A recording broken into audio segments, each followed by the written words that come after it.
So, did you know that 538 has a graph of Tom Cruise films? And well, it's Tom No. Cruise and other actors, and they measure the actors' critical response, so how their movies are reviewed versus how they perform. And with Tom Cruise, apparently he's an incredibly consistent performer that not only is he critically well liked, but his movies tend to be successful from a financial standpoint always, Right. which is not always the case because there's a lot of actors who are really well liked critically, but then their artsy fartsy movies don't do as well at the box office. Whereas Tom Cruise, like, he's done it all. Like, I mean, what's that movie he did where he's like, I have no dick? No, What? no. There, I swear, there's a. Is it? Yeah, it's There's born. It's born on the 4th of Oh, July. right. Have you seen that movie? Actually, no. That's a one Tom Cruise movie I have not seen. But it's like, so there's stuff like that where it's like Right. typical Oscar-y movies about war and mutilation. And then, the Mission Impossible movies, Right. it seems like if you're Tom Cruise, you can't lose. Is that true for you as a fan? I think so, yeah. For sure. In one of the podcasts that I listened to, I think it was Christopher McQuarrie, he did Jack Reacher. And he was saying how Tom Cruise fought him on one of the scenes in the movie. And so Tom Cruise at the end of the day said, you know what? You're the director. We should do it your way, but I'm Tom Cruise, so I really want to do it my way. So they did it both ways. And then in the audience, the what do you call it? The test feedback audiences? Oh, yeah. The screener audiences. Uh-huh. In the test audiences, they showed it both ways, and the director's version scored higher. And so Tom Cruise was like, all right, then I guess we're releasing it that way.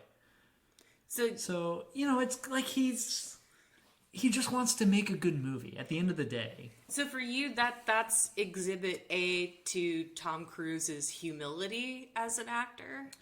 Yeah, I mean, he could push his weight around. He could just say, listen, I want to do it my way, and he's been making movies long enough, so it's not just like he's a spoiled brat of a star. Like, he's been making movies and he knows what he's talking about. But at the end of the day, he just wants to make a movie that as many people will like as possible.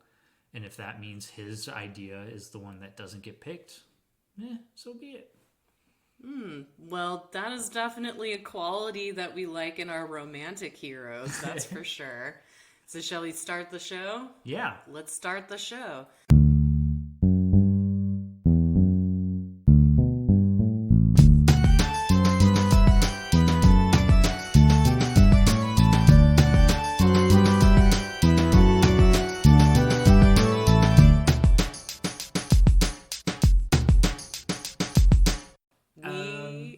Go ahead. Oh, are we gonna say it, or I was gonna have an exhibit B for Tom Cruise's awesomeness. Oh, we'll do it after we introduce the show.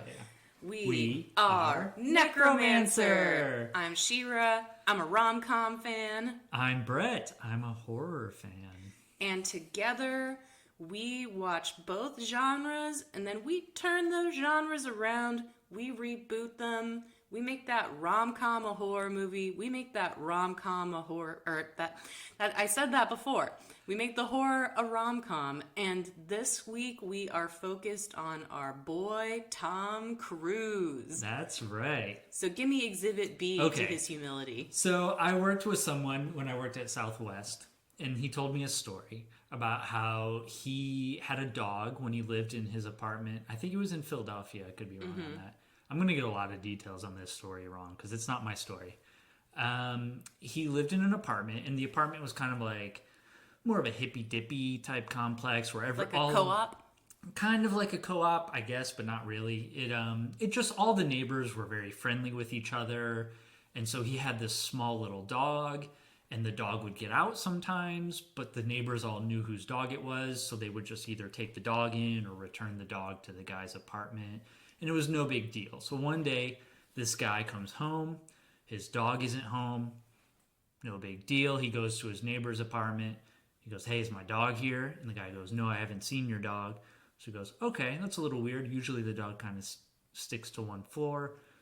But, all right. So he goes home, and as he's kind of getting ready to go look for his dog, there's a knock on the door.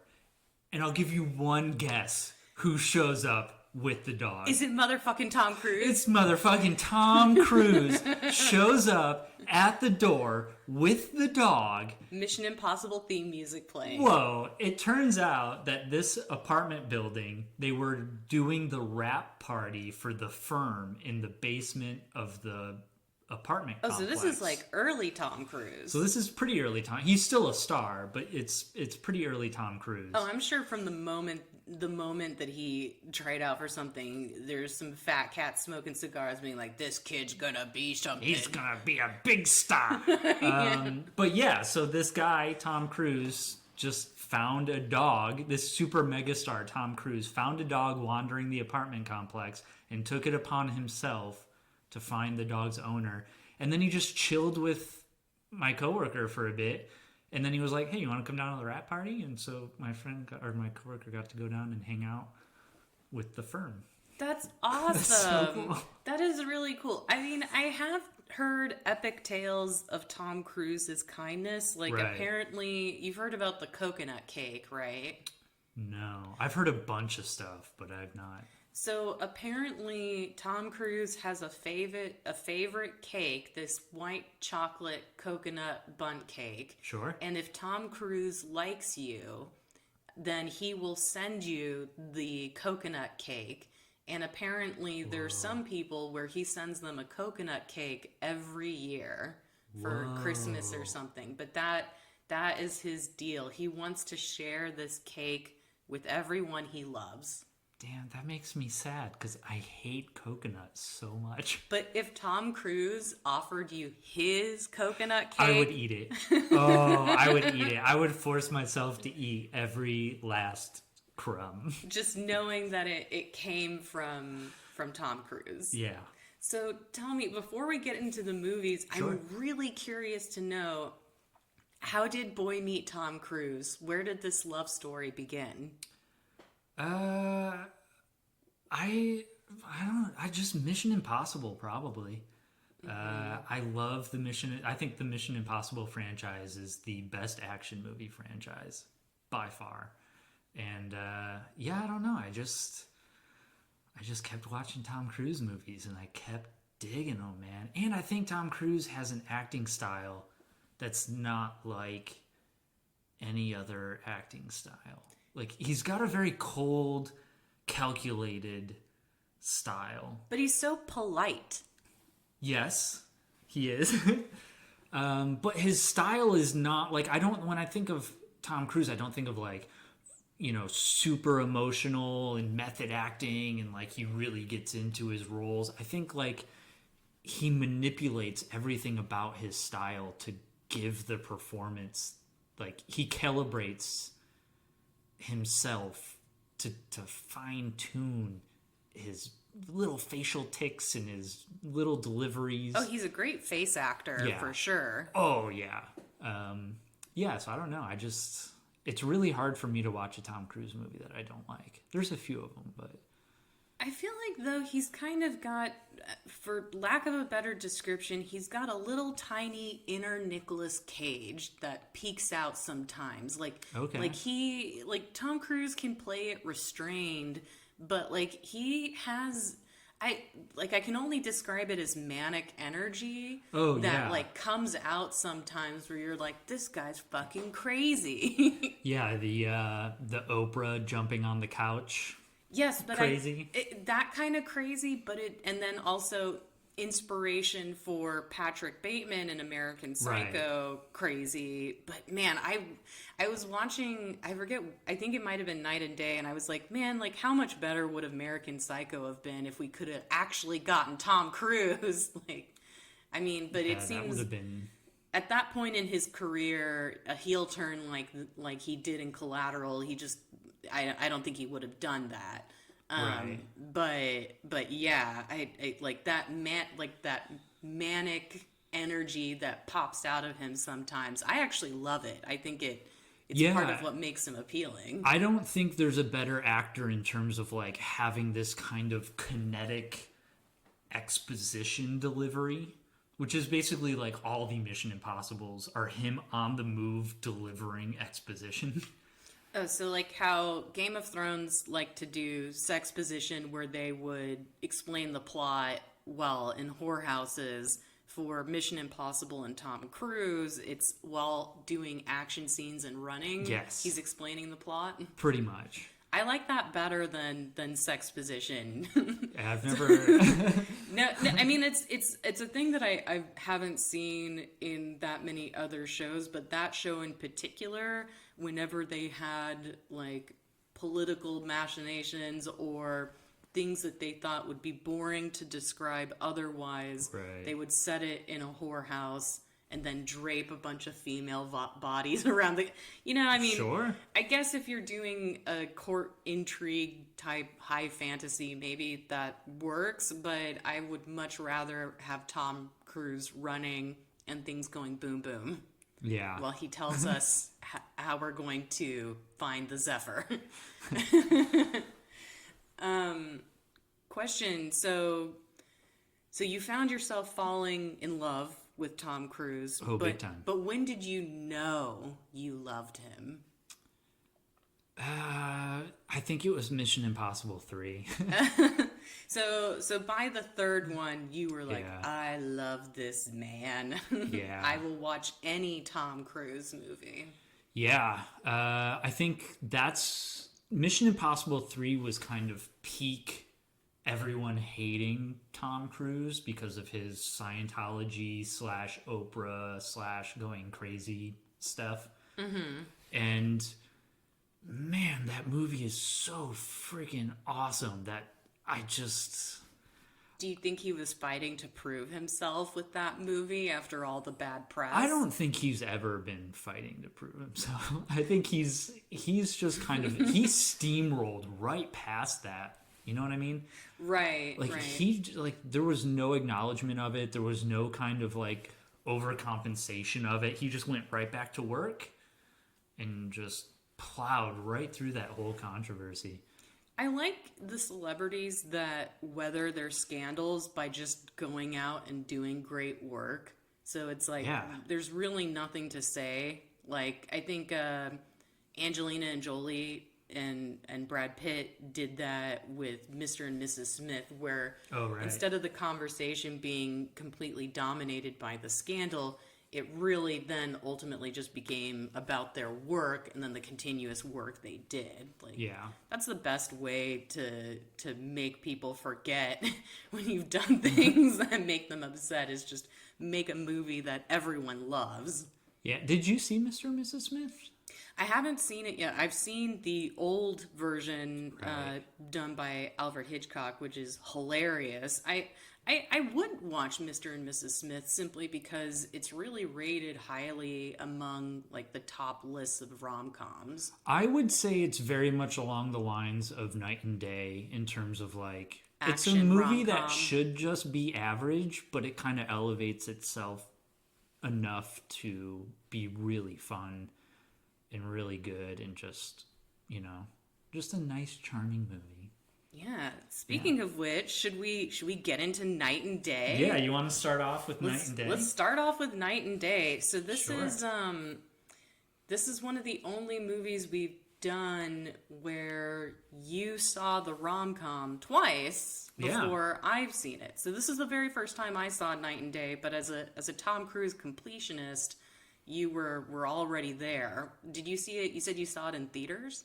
Oh, yeah, I definitely saw it in theaters. And then I think one day me and my dad were flipping through channels on like HBO or something. And I saw Night and Day. I was like, oh, Night and Day, that movie's pretty good. And my dad was like, all right.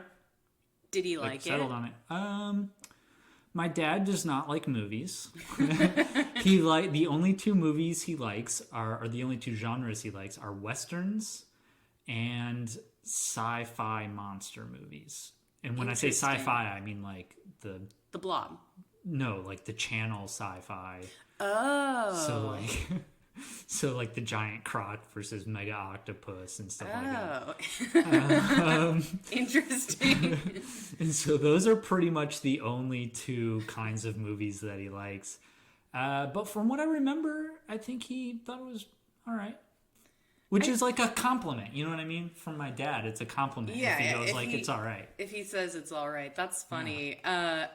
I feel like, well, we'll talk about it more later, but if you're a Western fan, Collateral is kind of Western adjacent.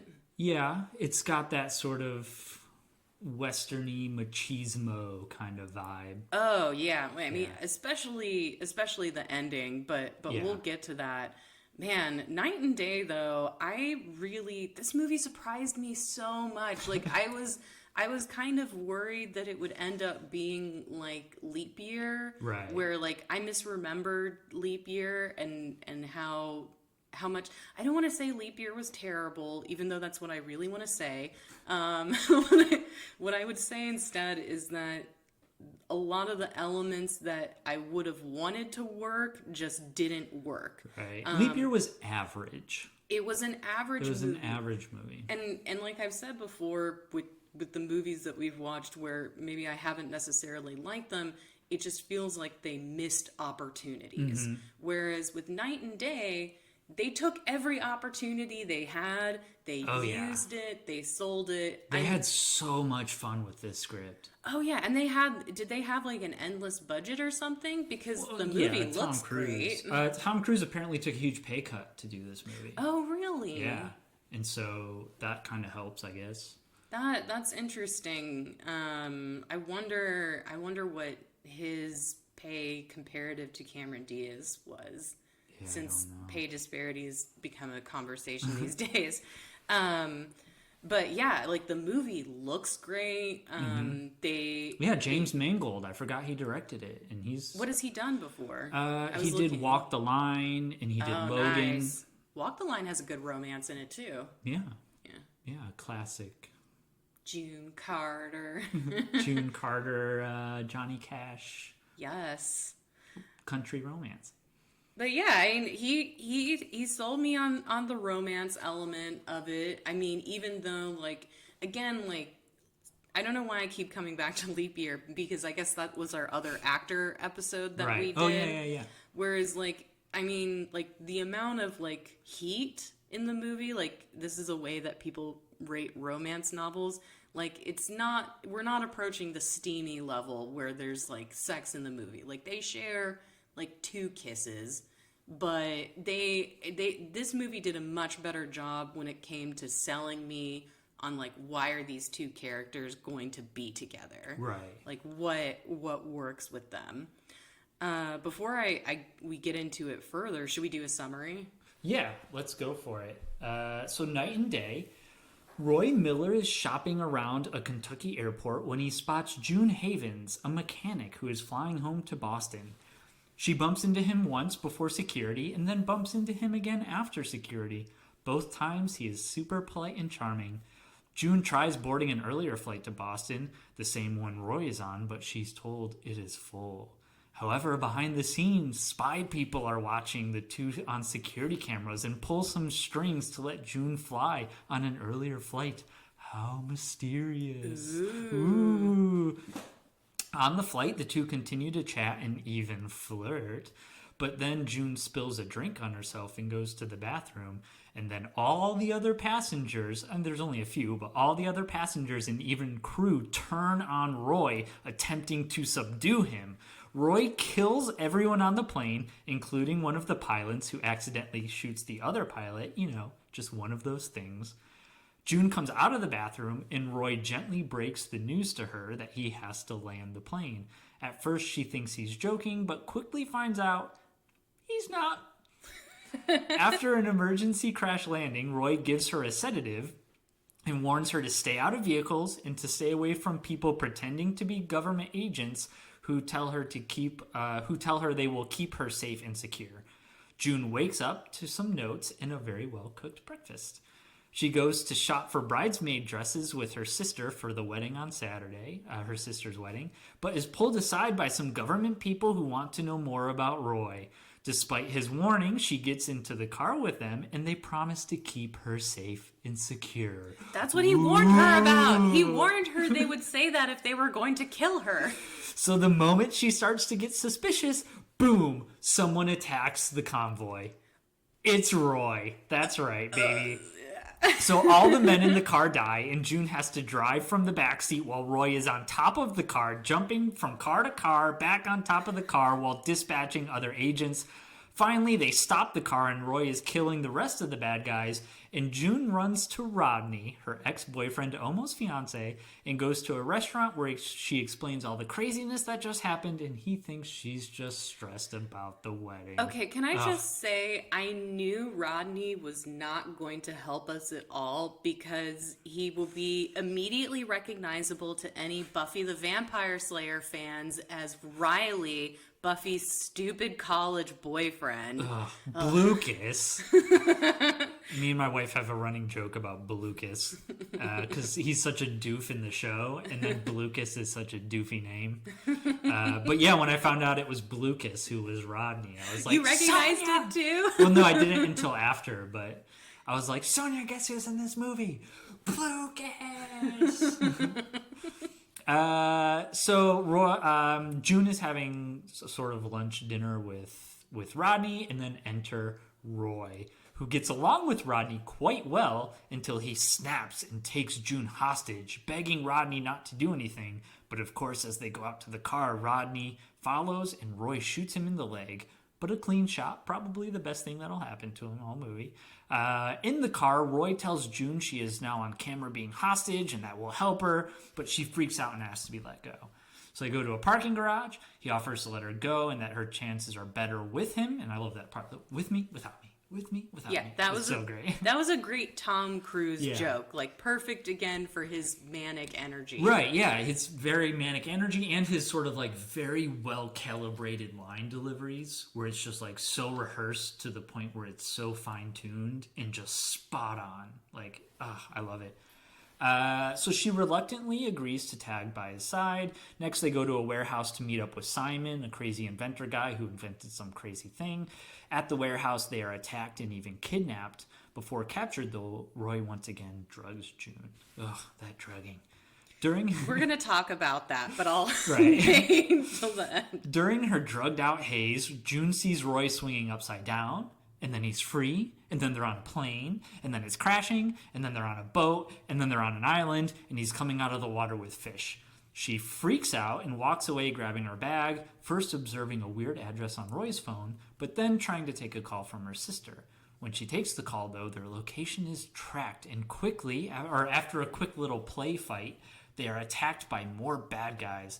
June this time asks to be knocked out instead of having it done to her against her will because she doesn't want to get in this dinky little escape helicopter that Roy has. And so Roy obliges, she's knocked out, boom, she wakes up on a train in the Alps. What? Crazy. So then she goes to the dining cart where she thinks she meets Simon, the man Roy is after, but oh no, it is not Simon. It's an assassin. That's right. So she tries to escape and ends up in the kitchen car only to be attacked by the assassin. Roy comes to save her, but he is incapacitated by the man. And using a trick Roy just taught her, June escapes the assassin's hold, accidentally stabbing him.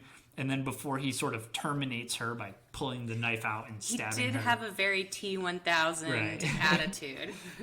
So before he terminates her, Roy kicks him out of the window and he's hit by a train. So now they're in Europe and June follows Roy to this secret meeting. I got to skip along because I'm spending way too much time on this, but I want to hit all those little details. So now they're in Europe. June follows Roy to a secret meeting. Oh, Gal Gadot's in this movie. Oh, Wonder Woman, yeah. Crazy, right? Yeah, okay, by the way, everyone is in this movie. Like, I was like, where's the scene Bret's in? So June follows Roy to a secret meeting where she learns Roy is planning on selling this perpetual battery device to the bad guy. And then she meets up with Roy's old boss and ex-partner who tell her that Roy is, in fact, a bad guy. What? But that's what he warned her they would say. I know. So she doesn't know what to do, so June turns him in, and Roy makes a daring escape, and then it's presumed that he's dead, and June is let go, but she has a funny feeling something isn't right. So she remembers that mysterious address from before on the island, and she goes to visit. There, she meets an older couple who know nothing about Roy Miller, but they do know something about Matt Knight, who was killed overseas saving his comrades, and what? Matt Knight is Roy Miller. Crazy. So, June lures the bad guys out and willingly gets herself captured. She gets knocked out again. She wakes up again. She's in Spain. She's given a truth serum where she admits to knowing absolutely nothing except the fact that whenever there's bad guys around, Roy is always close by. So, Roy's ex-partner has Simon and is going to sell him to the bad guys, but just as Roy is about to make a daring rescue, he hears June talking to the baddies. So Roy instead saves her, and she is forced to tag along as they have to then go and save Simon. After an exciting car/motorcycle chase in the middle of the Running with the Bulls, Roy and June work together as a team to dispatch more of the bad guys, and all that's left is saving Simon. Roy gives his ex-partner the battery in exchange for Simon's life, but then Simon foolishly and innocently lets out that he can make another. Bad idea. The ex-partner goes to shoot him, but Roy takes the bullet instead. The partner escapes, but is quickly exploded by the battery because it's unstable. Whoopsies. The government then takes Roy into custody, and after some bullet surgery, they talk to him and tell him that he has to forget June, that he's their property, he's got to be a spy forever, and that they will keep him safe and secure. Oh, no, that means they're going to kill him. You're in trouble. So then a nurse comes in and gives Roy a pill, and he takes the pill, but then what? The pill is a knockout drug, and the nurse is June. Nurse June rescues Roy, who wakes up, and they are south of the border, and June tells him that she's driving to Cape Horn, which is where she's always dreamed of going, and that his chances of survival are much better with her than without her. With her, without her. Such a great little moment. I liked that callback. Yeah, such a great callback. And then they just ride off into the sunset happily ever after. But did it really make up for all the times he drugged her? Yes. And put on clothes without her consent? Yes, because she did it to him. He puts her in a bikini. She did it to him. She put him in swim trunks. It's equal opportunity abduction. Creeping.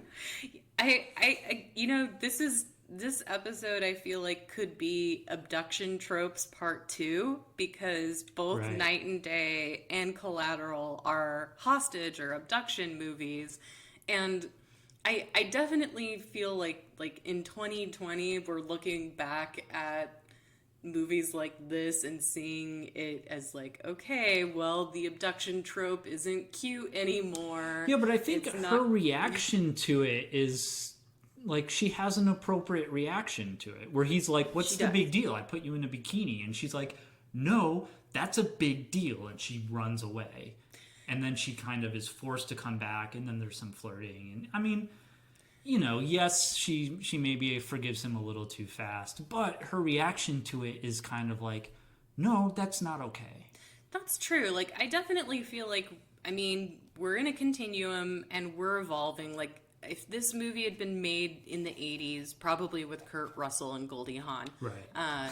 Goldie Hawn probably wouldn't have reacted, like would have accepted more quickly the offenses done onto her instead of complaining, much like she does when she finds out that he basically gaslit her in Overboard. Right. Whereas I feel like in Night and Day, like, you're right, like, she does call him out on it, and she says, like, I don't want to be knocked out, or I do actually want to be knocked out for this. For myself, I feel like if Tom Cruise asked me to trust him in a hostage situation, I probably would. Mm-hmm. He's very convincing. And if Tom Cruise wanted to jump out of an airplane to safety, I would demand that he knock me out before we did that. Like, there's definitely some things that I would want to be knocked out for. Also, I think that the sequence where she's in and out of consciousness just plays really well cinematically. Yeah. Where it's just all these flashes of the trouble that they get into. I especially liked when he was almost like Lethal Weapon style, hanging upside down Yeah. from the chain and swinging. And like right away, he's like, "Don't worry, I'm gonna get us out of this." Like, there's one of the big things that I don't like in action movies is when characters are pretty much bulletproof. Mm-hmm. But this movie is such a fun spin on that like the fact that Tom Cruise is never in danger. But he does get shot in the end. Yeah, but he's never really in danger. The fact that they kind of make Tom Cruise a Sakamoto. Oh, I wrote that in my fucking notes. I wrote Sakamoto again. Again, yeah, Sakamoto. So if anyone's listening who's just joining us, Sakamoto is an anime about a man a Japanese high school student who is excessively competent at everything that he does. To a comedic level. And so the fact that Tom Cruise is just so competent at everything, but they kind of play that up as a joke and are constantly poking fun at it and playing on those tropes.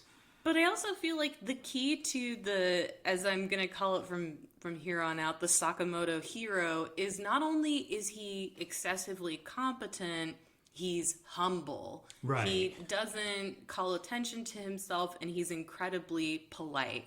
Like, one of the things I felt like they did really well is while Tom Cruise is being excessively competent, he's also complimenting Cameron Diaz. Oh, he's like, yeah. "Oh, you're really good at this." Like, when she's driving from the back seat and like trying, like, your timing with that door was sublime. I love that line. Yeah, like he's really, like, not only is he Sakamoto, but he is very supportive. Yeah.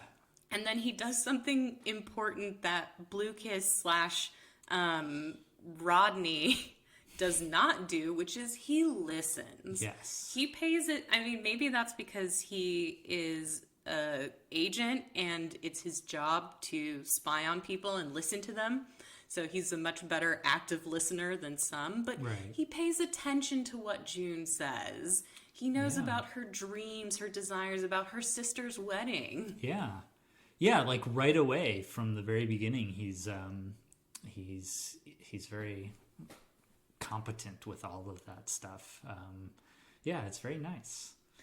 I also noticed that even though they put Cameron Diaz in a bikini, there's something about Mary. There's a few different fan service, like what I would refer to as like fan service scenes where it's like, "Oh, look how hot Cameron Diaz is." Right. Whereas this movie, I think, is very clearly all about how hot Tom Cruise is. Right. Because there's two scenes, like, I appreciate it because it's like, I don't know, as a female movie watcher, it's like you just get exhausted by all the cliche depictions of how hot the female is.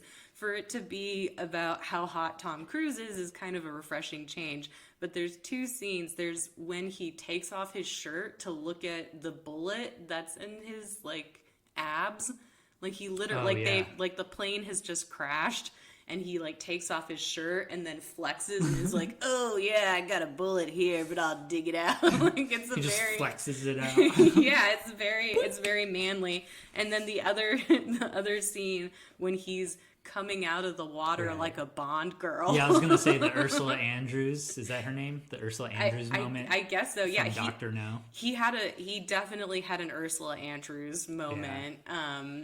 But yeah, like it just reminded me that it's like at no point were there any scenes like that for Cameron Diaz. Like even like Charlie's Angels had like more female fan service, but I liked the refreshing change that it was like, "Oh yeah, Tom Cruise, he's a hunk." Right. Although physically Tom Cruise doesn't do as much for me, but I really I love a good Sakamoto hero. Although grumpy heroes are my favorite by far. Yeah, I'm a huge fan of the reluctant sort of dread type hero. The hero who doesn't want to do it but is so miserable that he does do it anyway, but it just makes him more miserable. And yeah. Has Tom Cruise ever played a grumpy hero?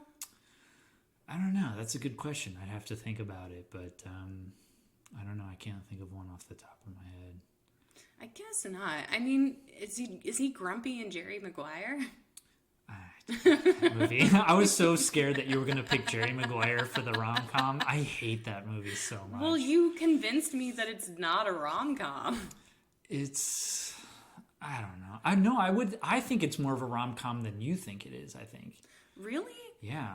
I thought that it was supposed to be depressed. Well, I've never seen Jerry Maguire. I just know about the Mountain of Jeremy. Right, the VHS. The VHS Mountain of Jerry's that Everything is Terrible is making. Yeah. And then also the You Complete Me line. Right, yeah. That was the only thing that made You Had Me at Hello. Oh, wait. Oh, that's what it was. Yeah.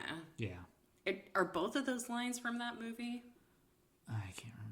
It's such a bad movie. Well, you avoided that, and in any case, I wouldn't have it any other way, because Night and Day was so much fun. Yeah. I like also that they gave Cameron Diaz a little solo action scene. Yeah. Where in the train she got to fight off the guy for a while before Tom Cruise got there. Right. And then, I'd seen from the poster the, as I like to call it, cowgirl motorcycle co-op scene. Yeah. And I thought it was gonna piss me off when I saw it, where I was like, ugh, this is like so contrived. But I thought it was actually really cute. Right. Like, and for people who are confused by my terminology, it's where Cameron Diaz climbs on top of Tom Cruise, and she is facing him, shooting the enemies behind them as they're riding through Plampoma on a motorcycle. And it's a really well shot scene. Right. And it's also great because, like you said, Tom Cruise is telling her what to do. He's like, get out the guns. And she's like, okay. And then she's like, okay, what next? He's like, shoot them. And he sort of pivots her around so that she's facing the other way. And he's basically telling her, like, you can do this. Take charge. Shoot the bad guys. I need your help. So it's like a really cool little teammate moment where they get to do it together. Yeah, exactly. Yeah. Like, that's something where, like, I feel like if it's going to be an action rom-com, I'd like to see something similar to what they try to do in Night and Day, where, like, it seems like kind of like the first act and a half, she's just screaming and hiding behind Tom Cruise because she's a normal person and she's shocked. And I like the scene where she tells him, can you just stop shooting people? And then he just keeps shooting people. Yeah, he's like, okay, I'm going to go talk to these people. Well, I'm going to go kill them, but... And he sells that line in like a really glib way where like he's just super amused. Like he's he's like not only like I feel like he conveys just the easiness of someone who's been doing this for a long time. Right. Like for him, Night and Day probably as work was like, simple. So he's like, I'm an old hat at this. But then by the end of the movie, when she's fallen in love with him, rather than her continuing to cower behind him, she's they're running co-op. They're doing it together. And I liked that. Like I appreciate a movie that's willing to dole out the action equally to the couples. And I guess that's why people probably found Mr. and Mrs. Smith so appealing too. Right. Where it's like more egalitarian when it comes to who gets to be responsible for the action. Yeah, they're both pretty badass in that movie. But I also like how there's also little sort of moments like the beginning of the movie when she runs into the bullets. He's like, okay, on 3 and 1, and then she runs into the bullets and then comes back and he's like, what are you doing? And she's like, I panicked. He's like, what number works best for you? She's like, no, 3's good. He's like, okay, 1, 2, 3, go. But then later, he walks into the bullets on purpose to go kiss her. And it's like a good little mirroring kind of evolution. I loved that scene. I was embarrassed at myself for how much I loved that scene. But here's why I loved the second kiss so much. Because there's a first... Right. Well, I actually liked the first kiss too, because rather than him kissing her... She, after like psyching herself up in the bathroom mirror, she basically walks up to him and just plants a smacker on him.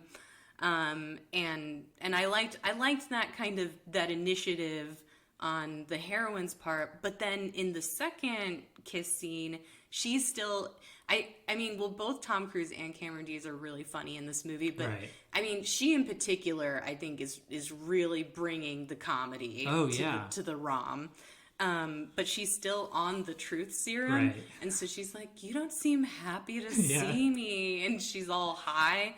And he literally, he puts down his work. Right. Which is, I mean, maybe that's what appealed to me so much, is the idea like, oh, he's going to set work aside for a moment. He puts down the work of shooting bad guys, walks up to her, and then gives her a big old kiss. I don't know. I liked that, like, where it's like, not only is Roy an amazing listener, he cooks omelets, Right. he cares, he lies, but he does it to protect her and make sure she get to her sister's wedding on time. Yeah. But he's still willing to make time for some romance, even when we're in the middle of shooting bad guys. It's a great scene. It's all the little callbacks and moments like that. I just love how this movie is, it's not like, it's self-aware without being meta. Right. You know, like, it's having fun with the genre and it's playing up on the tropes, but it's not really being meta in the same way that, like, Cabin in the Woods is meta or True Lies is meta. Right, right. Where they're kind of like winking at you as Right. they're doing all this stuff. Yeah. So that's a really hard thing to pull off, is like the self-aware without being meta genre or style of like spoof. Do you think it's because movies like Cabin in the Woods are also kind of deeply cynical in their worldview, whereas this is a little bit more happy poppy? Could be. I don't know. I haven't really thought about the worldviewness of Cabin in the Woods in a while. It's been a while since I've seen that one. Yeah, I guess it is kind of a downer, right? I mean, it is kind of. Oh, I definitely think we should do a bummer endings episode. Right. I don't know if you would choose that one specifically, but like bummer endings in rom-coms and horror is something that I have real mixed feelings about. Right. Because yeah, for me it tends to indicate a kind of cynical worldview where it's like, I'm just gonna piss on a happy ending because that's the more artistic thing to do. Yeah, I don't know. But this movie is fun. And as we kind of start to transition into Collateral, both of these movies are about someday. They are about someday. Which I would have never have put that together unless I watched them back to back. Oh, you know what else I wouldn't have put together if I watched them back to back is that I think, never mind that. But I was about to go on a tangent. But I think that Tom Cruise, his perfect movie soulmate, is a great driver. Like, he does the stunts, he does the pew-pews, and the driver does the driving. And it's like, June is a car person, Max is a car person. I think that Tom Cruise is attracted to car people. And apparently Cameron Diaz is an actual car person, so her and Tom really? Cruise She's did a a lot of their gearhead? own driving and stunts. Yeah. Oh, really? Very nice. Yeah. That's cool. I could see Cameron being about that. Right. That's awesome. So before we transition, who would you kill from this movie? Good question. I mean, I don't know. I'm not a big Paul Dano fan, to be honest. I kind of agree with you. Yeah. There's one movie I saw him in that I can't remember what it was, but there's one movie I saw him in that I liked him. But for the most part, there's something about him that always drives me nuts. Is it his really little mouth? No, I don't know. Maybe. He has a very small mouth. I try not to think about it because I don't want to overanalyze my hatred of Paul Dano. Does it have to do with There Will Be Blood? It could be, yeah. He is like just a despicable person in that movie. Such a douchebag. But yeah, that probably is one of the first movies that I really recognized him in and saw him in. So that could just be that role tainted him as an actor for the rest of... Maybe. Yeah. But I'd say Paul Dano. Yeah, I'm kind of tempted to kill Paul Dano too, because I don't know. He just didn't seem like he really added that much to the movie except explaining the MacGuffin, Right. which is the battery. He created the battery that can power a small city. Right. But yeah, other than that, yeah, I almost want to say Peter Sarsgaard, but he's doing great work. Yeah. He's kind of a thankless role in that movie. He doesn't have too much to work with. It's such a thankless role. Oh god! But he's a bad guy. He's a good bad guy. What did you think, before we get into the pitches, what did you think of the scene where Peter Sarsgaard is sitting on this train, he blows on the window, it reveals a finger-drawn circle, he looks through the circle, in the crowd is Tom Cruise. Tom Cruise is looking at Peter Sarsgaard, and then the crowd covers Tom Cruise, and he's gone. I was shaking my head that whole scene, and I was like, what are you doing? But then Sarsgaard sold it for me when he goes, oh, Miller, always with the classics, or something like that. And I was like, all right, you got me back. I paused that scene, and I called Doug over, and I was like, you have to watch this. It's, that's maybe the one little bit of meta-ness in that movie where it's just like, it's a little too on the nose. It was so contrived, but it made me laugh so hard. It was, oh, Miller, always with the classics. Always a fan of the classics, I think that's what he says. So I'm curious, how did you horrify this? Actually, I just realized I didn't pick titles for these movies, so I had to cop out on that aspect. But I big time copped out on my horrorization of this movie. Ooh, double down on romance? My horror version of this movie is basically going to be beat for beat what this movie is, only I turned all of the characters into classic Universal horror movie monsters. Oh! So I made sort of like a rom-com spy thriller, but with Universal horror movie monsters. It's a monster mash? Yes. Although I was thinking about it, and I was thinking if you really wanted to do a serious sort of spy thriller and make this movie, but do it sort of a serious thriller version, wouldn't that just be North by Northwest? Oh, yeah. Totally. For sure, right? Totally. Yeah. So yeah, but my version of this movie is going to open on June buying a very rare and specific flower, and then she goes to a cemetery, and just as she's about to put flowers on the grave of her husband, she notices something weird going on. And I don't know what those places are called, but you know, like, what cemeteries have those, like... Mausoleums? Yeah, like a mausoleum, those encapsulated tombs. Mm-hmm. And so she goes to the mausoleum, and she sees like a cult walking inside. So her curiosity gets the better of her, of course. And she sneaks inside, and she watches as this cult leader puts these two neck bolts on a corpse, and the corpse is reanimated. But then the head of the corpse explodes. And so as it explodes, she screams, and then the cult looks over and corners her, and just as they're about to kill her, who shows up but Lestat. Played by Tom Cruise? Played by Tom Cruise, Interview with the Vampire. And we'll talk about that movie in just a minute. Yes. We'll talk about that movie in just a minute as we go into why I didn't pick it for the horror version. But Lestat comes in and kills everyone. And then just as he's about to kill the cult leader, he's like, what? A clone? And then he kills the cult leader. So like, ooh, clone stuff going on? Oh. But then just as he's about to kill June, because he can't leave any witnesses behind, he sees the flowers, and something about the flowers makes him take pity on her. So he hypnotizes her, which is the same thing as drugging her, right? So he hypnotizes her and tells her to be cautious because she's probably going to be watched for the next couple days or so.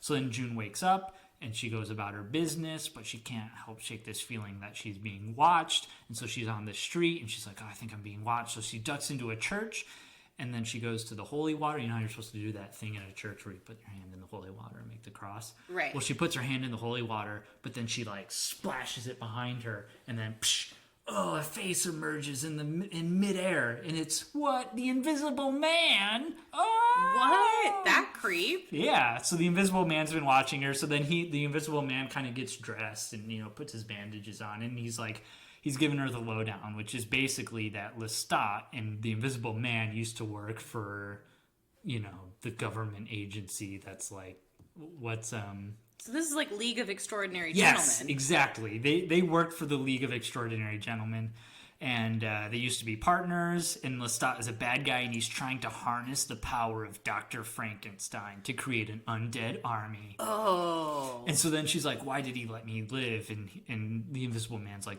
that's what you're going to tell me. What? And so he's like going to torture June into being like, what makes you so special? But just as he's about to torture her, Lestat shows up in the church, and, Invisible Man to be like, I thought I was safe here in the church. And Lestat's like, no, actually, I'm quite fond of crosses, which is a callback to Interview. So then Lestat and the Invisible Man have a fight, and it could be cool because, like, the Invisible Man could take off his bandages for his arms or something, and then, like, you could have a cool fight where you can't see his arms, but because he's a vampire, he can, like, have super senses, all this cool stuff. I'm loving it. So June runs away, and she goes to her work party, and she's like, you guys, I'm being followed by vampires and invisible people. And then Lestat shows up and sort of like Wizard of Oz is it, where he's like, I'm a crazy vampire man, and everyone runs away screaming. So instead of him kidnapping her, he basically scares everyone else away. So Lestat and June team up. They go to a warehouse where they are attacked by a bunch of werewolves. They're kidnapped and they escape in the same kind of gimmicky way where he hypnosises June, and then there's like gimmicks about them escaping. And then they go to Transylvania, and there they find Dr. Frankenstein, the real one this time, not a clone. And June does something with a candle where it's like maybe she makes fire appear out of midair, and it's kind of the reference to this movie where she's like, my dad wanted boys, where she's like, my mom wanted witches. Ooh. And so June follows Lestat, and he's going to sell the bolts, the Frankenstein bolts, to the Wolfman, who's the leader of the werewolves. June is picked up by the Invisible Man and the Phantom of the Opera, who's like the Phantom of the government agency. Oh, yeah. So June sells out Lestat, but he escapes. Then June goes back home, but she can't shake this feeling that something's wrong. So she goes to the cemetery where this all sort of started. And then she's walking around, and she notices one of the mausoleums says Lestat on it. What? So then she goes inside, and she notices it's Lestat's wife. And then she notices at the grave of Lestat are the same kind of flowers that Lestat brings his wife every year. So it's like, that's why he let her live. So then June goes to I don't know, this is all right, but June goes to like a dog pound or something because she's got to willingly get herself caught by the werewolves. And so she gets caught, and then she wakes up in a labyrinth. And then the Invisible Man is going to sell Frankenstein to the Wolfman, but Lestat shows up and rescues June. And then there's the running of the Minotaurs. What? And then June has to like use magic, so now she's like kind of got full-blown witch magic. Her magic was awakened. Right, because now she's like in love with Lestat, and they're at this point it's her shooting the guns on the cowboy motorcycle But moment. shooting spells. Right, but shooting spells like Scarlet Witch style. And then the Minotaurs run over the Wolfman, just like the bulls run over the bad guy in this movie. The Invisible Man takes the bolts from Frankenstein and tries to shoot him with a silver bullet, but Lestat jumps in front of him. And then the Invisible Man takes the bolts into an airplane and goes into the sky. And of course, it's a stormy night, right? Oh, And then because they're the bolts, the Frankenstein bolts, the plane gets hit by lightning and explodes. So the Invisible Man gets his comeuppance. And then the Phantom of the government agency saves Lestat. But then he threatens Lestat, right? Like safe and secure. So then a nurse comes in and hypnotizes Lestat. And the nurse, of course, is June. And then they escape. and Happily Ever After. So like I said, beat for beat, same exact movie. I just replaced all the characters with monsters. So I approve. I like the journey of the Lestat character in Anne Rice's novels. I mean, I wasn't a big fan of Queen of the Damned. Ooh, that movie is... I don't know about the book, but that movie is rough. It's problematic. In the books, Lestat is kind of just this, like, amoral, bisexual superstar. Right. Who, I mean, he's kind of an anti-hero. Whereas they made him more, I feel like, explicitly a hero in Queen of the Damned, where he's like, I'm bad. Yeah, he got venomed. I'm not that bad. Right?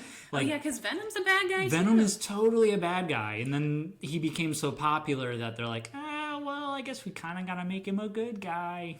So then, are they going to do that with Carnage?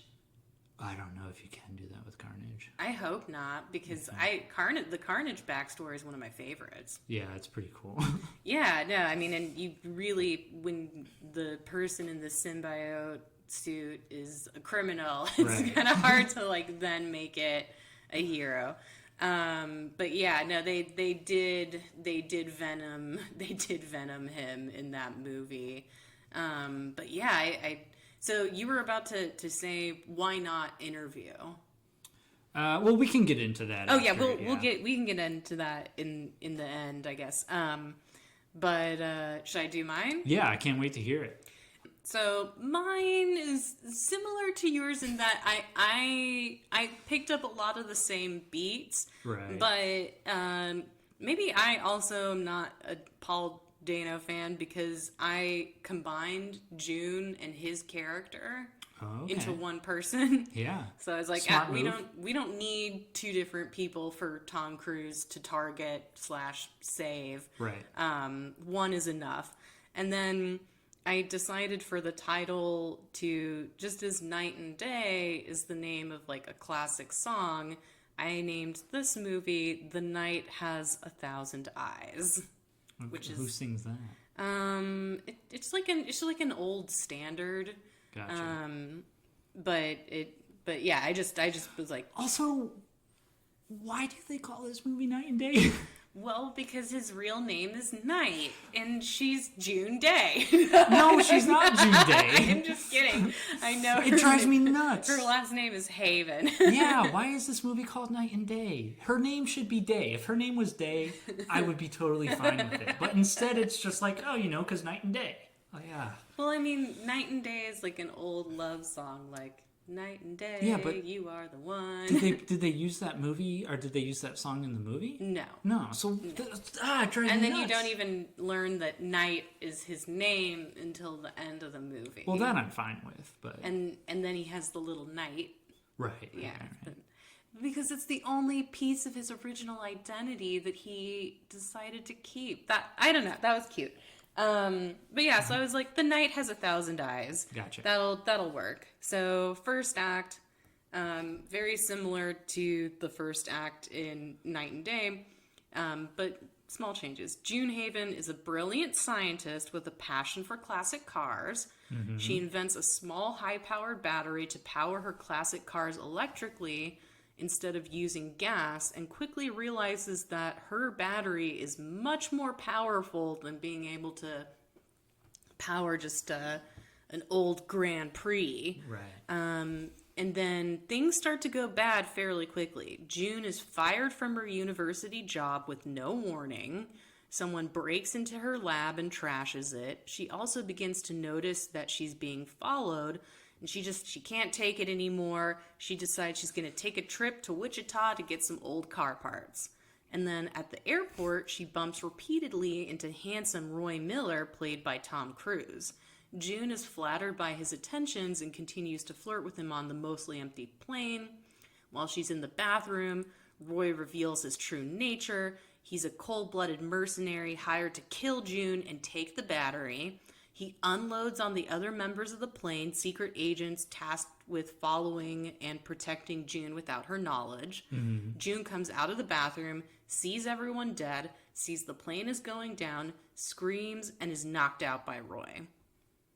So now we're getting more towards the middle act, she wakes up on an unknown beach. I skipped a lot of the stuff in Night and Day. And I thought the island would be a great place for them to duke it out in like a cat and mouse situation. So she wakes up on an unknown beach and notices she's now wearing a bikini and that Roy has tied her to a rattan chair. He tells her that he thought she'd appreciate being comfortable while he interrogates her. Ooh. So now, this Roy, he's just a creep. Yeah. He assures her that they're completely off the grid, so she'll get no aid from the agency. If she wants to remain alive, she has to do what he says. June, she's having none of this. She headbutts Roy hard enough to stun him, steals his briefcase, kind of a Collateral callback instead, and runs into the jungle, still tied to the chair. And when she's far enough away, she manages to break the chair by slamming it against a tree.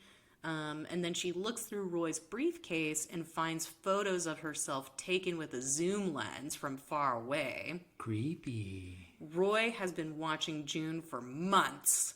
Oh. And one of the photos is creased and folded. She unfolds it and sees a picture of herself naked caught through her webcam. So he's a total creepy stalker and a killer. But now there's feelings in the game. She digs through the briefcase more, and then she finds a phone, and she tries to use it, but of course there's no reception because they're on an island. Yeah. And she can hear Roy calling from close by. He's tracking her. Mm-hmm. So then she runs to the other side of the island. She sees a cruise ship offshore. She decides to swim for it. She makes it. They pull her on board, and she looks back at the beach where Roy is standing there just looking resigned. Like kind of how he looks when Peter Sarsgaard looks at him through the window, where he's just like, I'm here. You can't stop me. Mm-hmm. So now we're getting into Act 3. The cruise ship docks in Spain, and June heads to the American Embassy. There's already federal agents, and they insist that they're going to keep her safe. They assign her Agent Fitzgerald, who Peter Sarsgaard played, to take her to a safe house. As Fitzgerald is driving June, we hear a thump on the roof of the car. Tom Cruise is so good at jumping on cars. He is. It's Roy. Roy slides down the front windshield and then shoots directly at Fitzgerald. The car swerves. June grabs the wheel briefly before Roy swings himself into the car and replaces Fitzgerald in the driver's seat.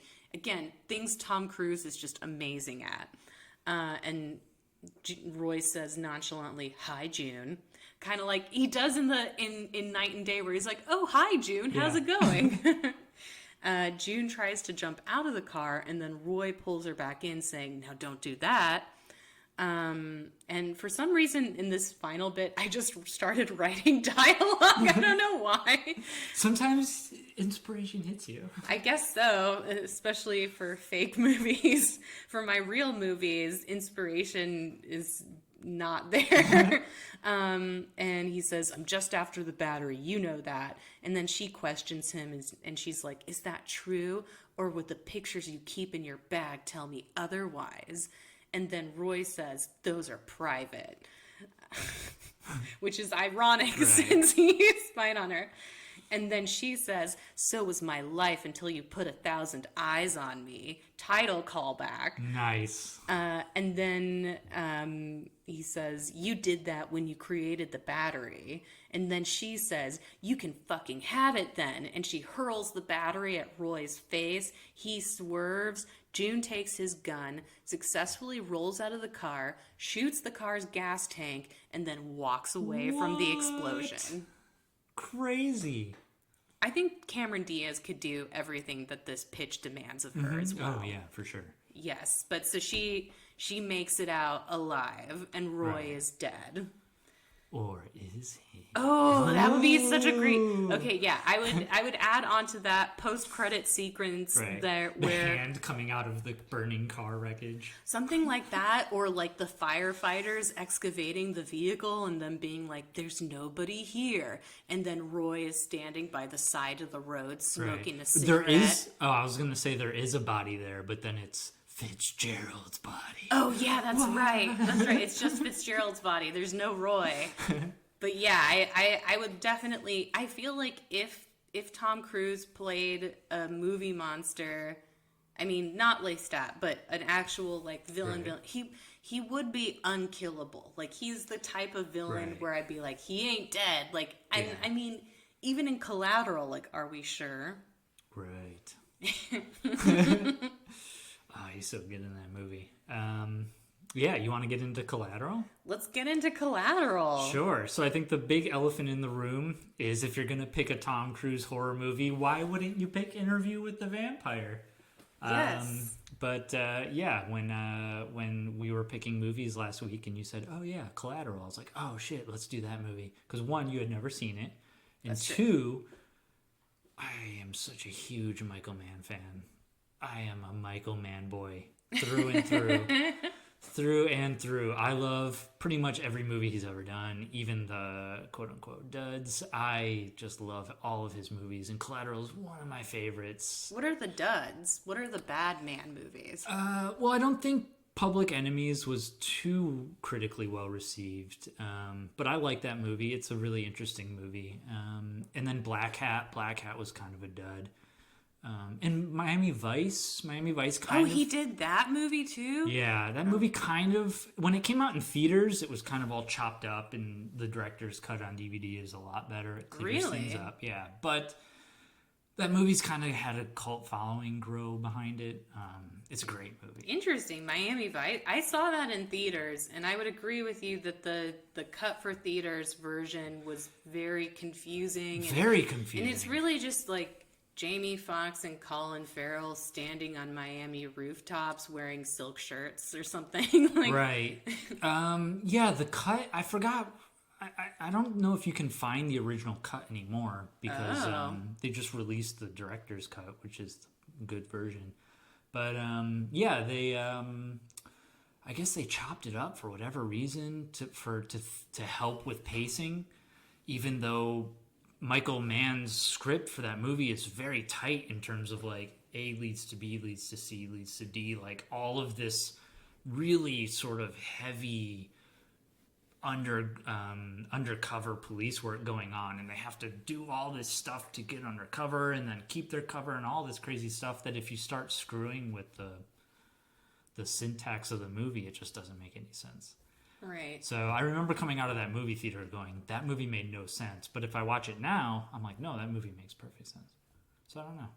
That's interesting. Yeah. With Collateral, though, and like, and this comes back to the conversation around thrillers, whether thrillers count as horror.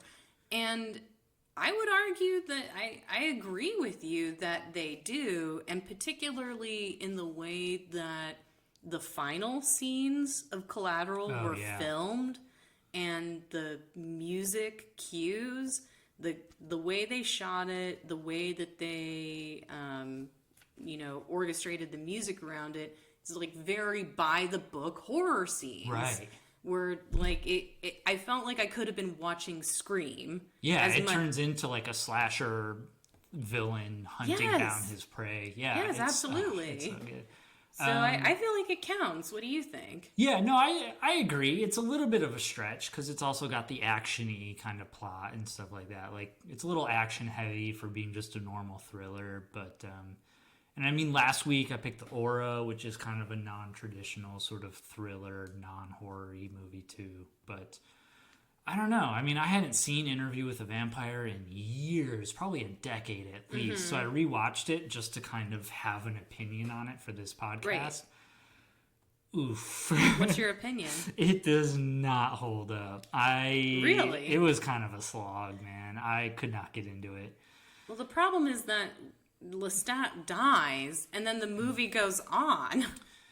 Yeah, he does disappear for quite a bit of the movie, but they replaced Lestat with Antonio Banderas, so it's kind of cool. I don't know, Antonio Banderas is a badass. He's a badass, but in that movie, he wears one of the worst wigs / hair extension pieces a lot of the wigs in it are kind ever seen. Yeah.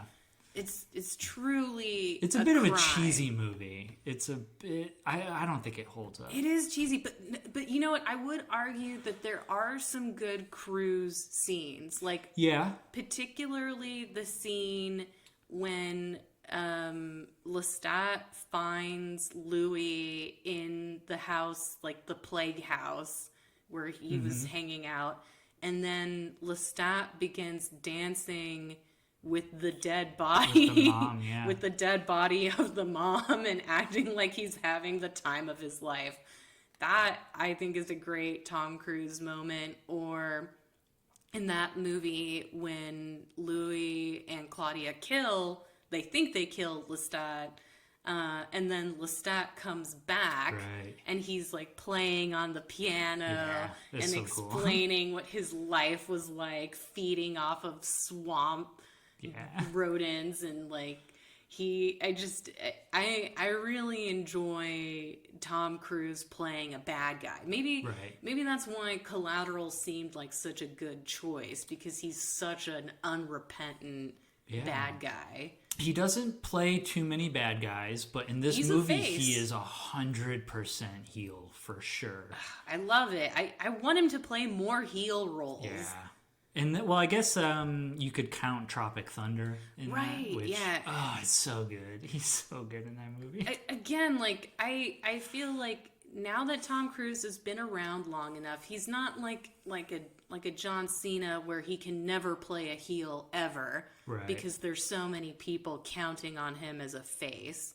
But yeah, I want more heel turns with Tom Cruise, because he's so good at it. He's so good. In this movie, just like the whole aesthetic of Vincent, the sort of salt and pepper look with that sort of stubble. He looks good. He looks good with the salt and pepper. Oh, man. Like you said, I'll admit when a man is attractive. I'm not particularly attracted to Tom Cruise, but in Collateral, he's a good-looking guy. He's looking sharp. Yeah. He was looking sharp in that movie. But, like, again, like, because he's a killer, he's kind of, like... when I was doing my rom-com pitch, I kind of struggled on whether or not I wanted to make... Because I decided to make Vincent one of the heroes, but I was like, should I make him gay or straight? Right. Because Vincent in this movie is... like completely devoid of any kind of intimacy. Like he's almost like he's definitely on the spectrum in some way.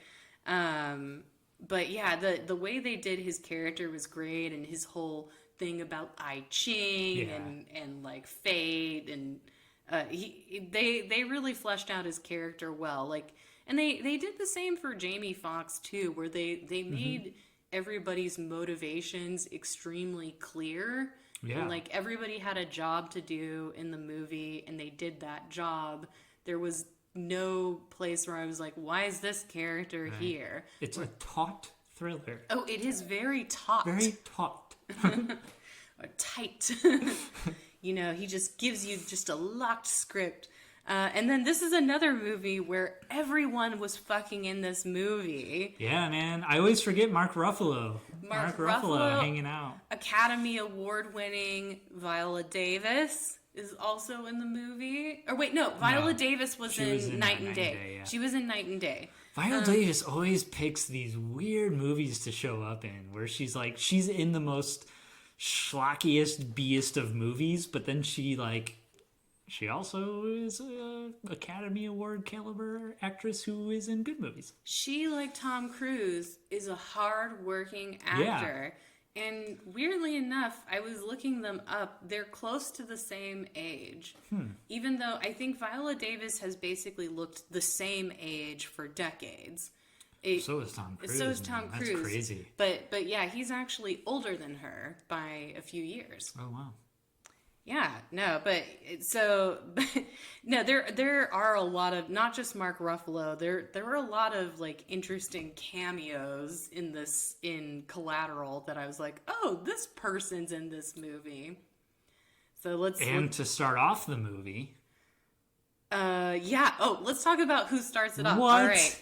All right. So to start off with, here's how Collateral begins. A mysterious gray-haired man, like Tom Cruise is the first shot of the movie, which I thought was interesting.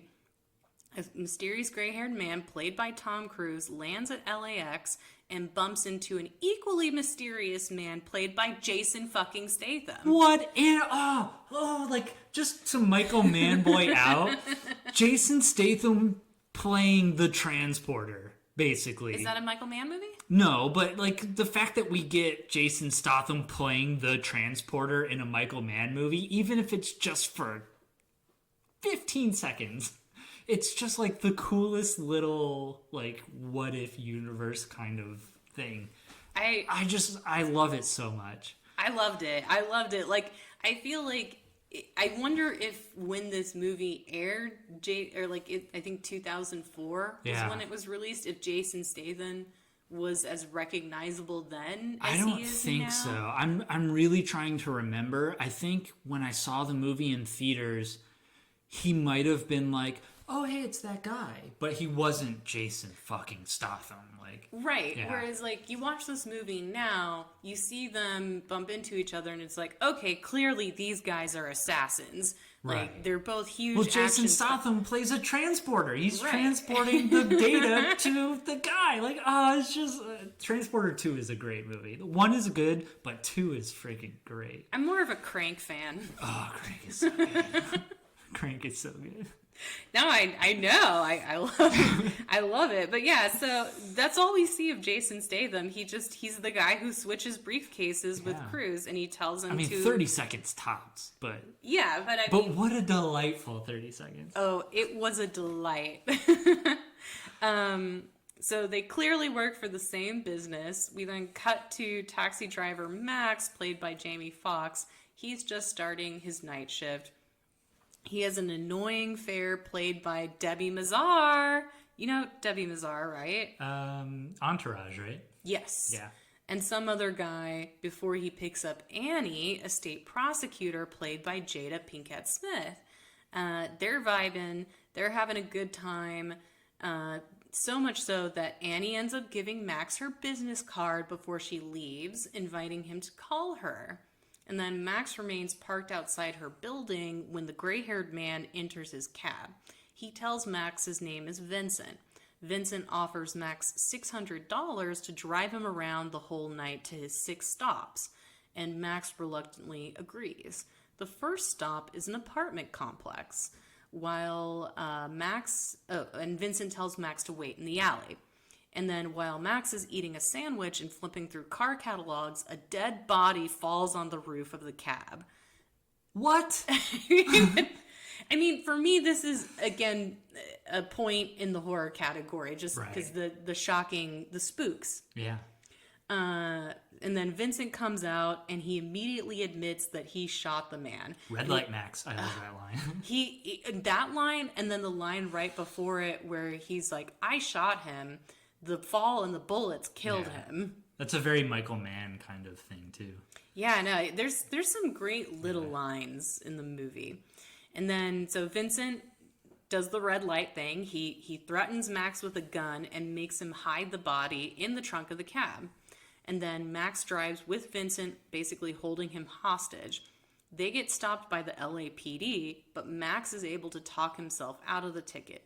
That said, the LAPD still alerts Max's boss that there's damage to the cab, and then the boss calls Max over the taxi's radio system. Vincent forces Max to tell off his boss and insult him. As Max drives Vincent through all 6 of his stops, i.e. people he has to kill, a cop named Fanning, played by little Mark Ruffalo, sporting little Marky Ruffy, sporting a little slick back hairdo and a goatee, making him look like a cute little panda bear. I love Mark Ruffalo. And then Fanning makes the connection that all the victims are related to a case that is set to go to trial in the coming days. And then Max's boss, he phones in again and reminds Max that he's got to visit his sick mom in the hospital. Vincent demands that he goes with him, and as they are finishing the visit with Max's mom, Max steals Vincent's briefcase and runs away from him. Bold strategy, Cotton. Let's see if it pays off. Super bold. Max then does an extremely bold thing by throwing that briefcase over a pedestrian bridge and onto the highway below, where all of its contents are destroyed. Now, instead of Vincent killing Max in a blind rage, he kind of likes him. Vincent forces Max to then go meet with the gangster who arranged the hits to get back the intel on Vincent's assignments.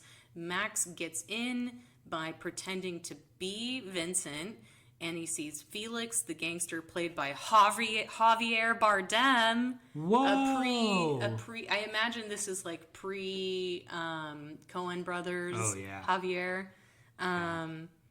And despite some close calls, Max is successful. They get the assignments, and then this next scene is really cool.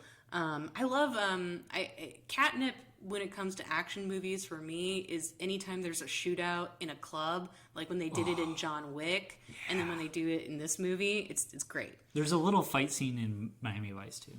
Oh yeah, a club fight scene. That sounds fun. And so there's another target at that club as Vincent is doing some cool ass action shit. It's so cool. He's stabbing people, he's shooting people, he's just looking like a fucking badass, but also an unrepentant serial killer. Yep. So as Vincent's doing that, Fanning catches up with Max and assures him that he knows Max is innocent, and they're running out of the club with everyone else. And just as they get out of the club, Vincent shoots and kills Fanning.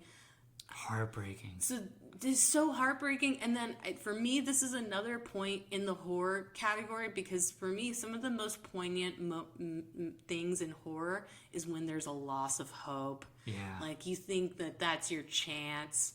Like you're going to make it out of that situation alive. You come to the cops, but it turns out the cop's a member of the family, or the killer's right behind the cop and he kills him. Like that, the loss of hope in a horror movie is one of the most poignant devices. Right. And especially since all the other cops thought that Max was Vincent. Yes, he was the only cop who thought he was innocent. It's really well done. And he just dies. Like there's no once Mark Ruffalo's dead, like he's dead. Like that plot line of them following the crimes is just over. And Vincent's like, come on, we gotta go. And he, in kind of a funny way, he's like, I saved your life and I didn't even get a thank you. Yeah. But Max, he's finally fucking fed up with everything, and he deliberately crashes the taxi. The car flips over, Vincent escapes, and Max is apprehended by a policeman who notices the body of the first guy who got killed. Max overpowers the policeman, handcuffs him to the wreckage, and Max realizes by looking at the new laptop that they got from Felix that Annie, the prosecutor, she's the final target. Which, I mean, pretty much from the get, that's exactly where this movie was going. But I had no idea. Really? I'm not gonna lie. The first time I saw this movie, I was just so enthralled in the movie. I wasn't even thinking that far ahead. Well, yeah, everyone has a purpose in this movie. Right. Even it's so economical and well done. It really is. If they didn't bring Annie back for the final act, I would have been pissed, because it's like, oh, yet another movie that's going to tack on a romantic plot that has absolutely nothing to do with the main plot. But no, the romantic plot is totally essential to the main plot. Max calls Annie from the roof of a parking garage where he can see into her building. That was super cinematic too. Yeah. Vincent, he's already there. So Max goes into the office building to save Annie. He shoots Vincent in the ear, but it's just a scratch. They get out of the building. Vincent chases Annie and Max onto the subway. Subway Showdown, another catnippy thing from action movies that I love it. Vincent and Max fire at each other, which this is for me the Western moment in the movie, where it's like two gunmen facing off. They shoot. Which one goes down? Turns out it's Vincent. Vincent is mortally wounded, and he calmly just sits on the subway across from Max and Annie. And then he calls back a story he had told Max earlier in the movie about a man who had died on the subway and nobody noticed. Yeah. And then Vincent asks Max, do you think they'll notice? So it's like, it's cool. It's like a cool callback. They bring it all together and wrap it in a tight, shiny bow. And then Max and Annie get off the subway and walk away. Roll credits. That's it. Yeah. This is just one of those tiny little Michael Mann boy moments for me. But I mean, I've found it from IMDb. It's like a little IMDb trivia. But Heat starts out at a subway and ends in an airport. And this movie starts at an airport and ends on the subway. Oh, that's nice. It's like a nice little compliment. That's a nice. So he decided to reverse it. Right. Do you feel like Michael Mann's the kind of person who just starts with like a one sentence plot summary and then works that into a big movie where it's like a contract killer lands at LAX and gets into a cab? I don't know. I know that Stuart Beatty wrote this movie, and I don't know what else he's done. But I don't know how much Michael Mann kind of rewrote it or reworked it. Or I know the guy who wrote Night and Day, he hasn't written basically anything else. Really? But I saw some of the names attached to the rewrites, and like Scott Frank, who did Out of Sight and A Walk Among Tombstones and stuff. So like Scott Frank had a part. Romance element too. And there were a few other names attached to some of the remake or to some of the rewrites, which is probably why that movie is so much fun. But I don't know. This movie just seems really tight from the script phase. So I imagine Michael Mann is a very thorough director. So like everything is kind of really well thought out. All of his actors really go through and like really work out their characters into like the nitty gritty like subconscious levels. So like one of the cool things I remember watching the behind the scenes features for this movie is like he really wanted Vincent to have this kind of air about him where he could like walk into a crowd and just blend right in and no one would be able to like pick him out of a lineup. Right. And so what he had Tom Cruise do, like samurai style. Right. And so what he had Tom Cruise do, this is Tom Cruise, who like in 2004 is fucking Tom Cruise. He had Tom Cruise dress in a UPS uniform and deliver packages at a mall. And like he basically tasked Tom Cruise with like, if you can go through this crowded mall to a store and back without anyone recognizing you, then you're Vincent. And it's like, that's just that kind of cool little Michael Mann kind of... Wait, so like before Tom Cruise officially got the role, he had him do that? Or this is after I think he had the role, but it was like one of those little acting challenges that he would have him do. And the behind the scenes features has like hidden camera footage of Tom Cruise just going up and delivering this package and like shooting the shit with this like... Was he successful? Guy. Yeah. He has a full-blown like small talk conversation with this store owner and delivers a package and then just like walks away back through the mall and no one says anything. It's so cool. That's awesome. Yeah. But yeah, little things like that, just that sort of like, little stuff. But yeah, I know that this episode's all about Tom Cruise, but man, Jamie Foxx is amazing in this movie too. Yeah. There's definitely some career best Jamie Foxx acting here. Yeah, he was up for Best Actor for Ray, and he was up for Best Supporting Actor for this movie. So in the same year? Yeah, in 1 year. He went from like goofy comedian to twice nominated, once winning Academy Award winning actor. That was a good year for Jamie Foxx. Hells yeah. But Michael Mann said something very smart about casting comedians in roles, which is I think this was Michael Mann who said this, which is comedians are all about timing and acting is all about timing. So that's why comedians do such a good job at transitioning to drama in serious roles. That makes sense. Yeah. That makes a lot of sense. It does make sense. Michael Mann's a smart guy. He is. He's a smart man. Yeah, but I think there's so many great moments in this movie. Like we had to blast over some of them in the synopsis. Oh no, we definitely did. Like the alleyway shootout scene. Yo, homie, you got my briefcase. Yeah. It's like in 2 seconds he fires 6 shots, and it's just bam, bam, bam, like that Western vibe that he's talked about. It's just boom, boom, boom, boom. What?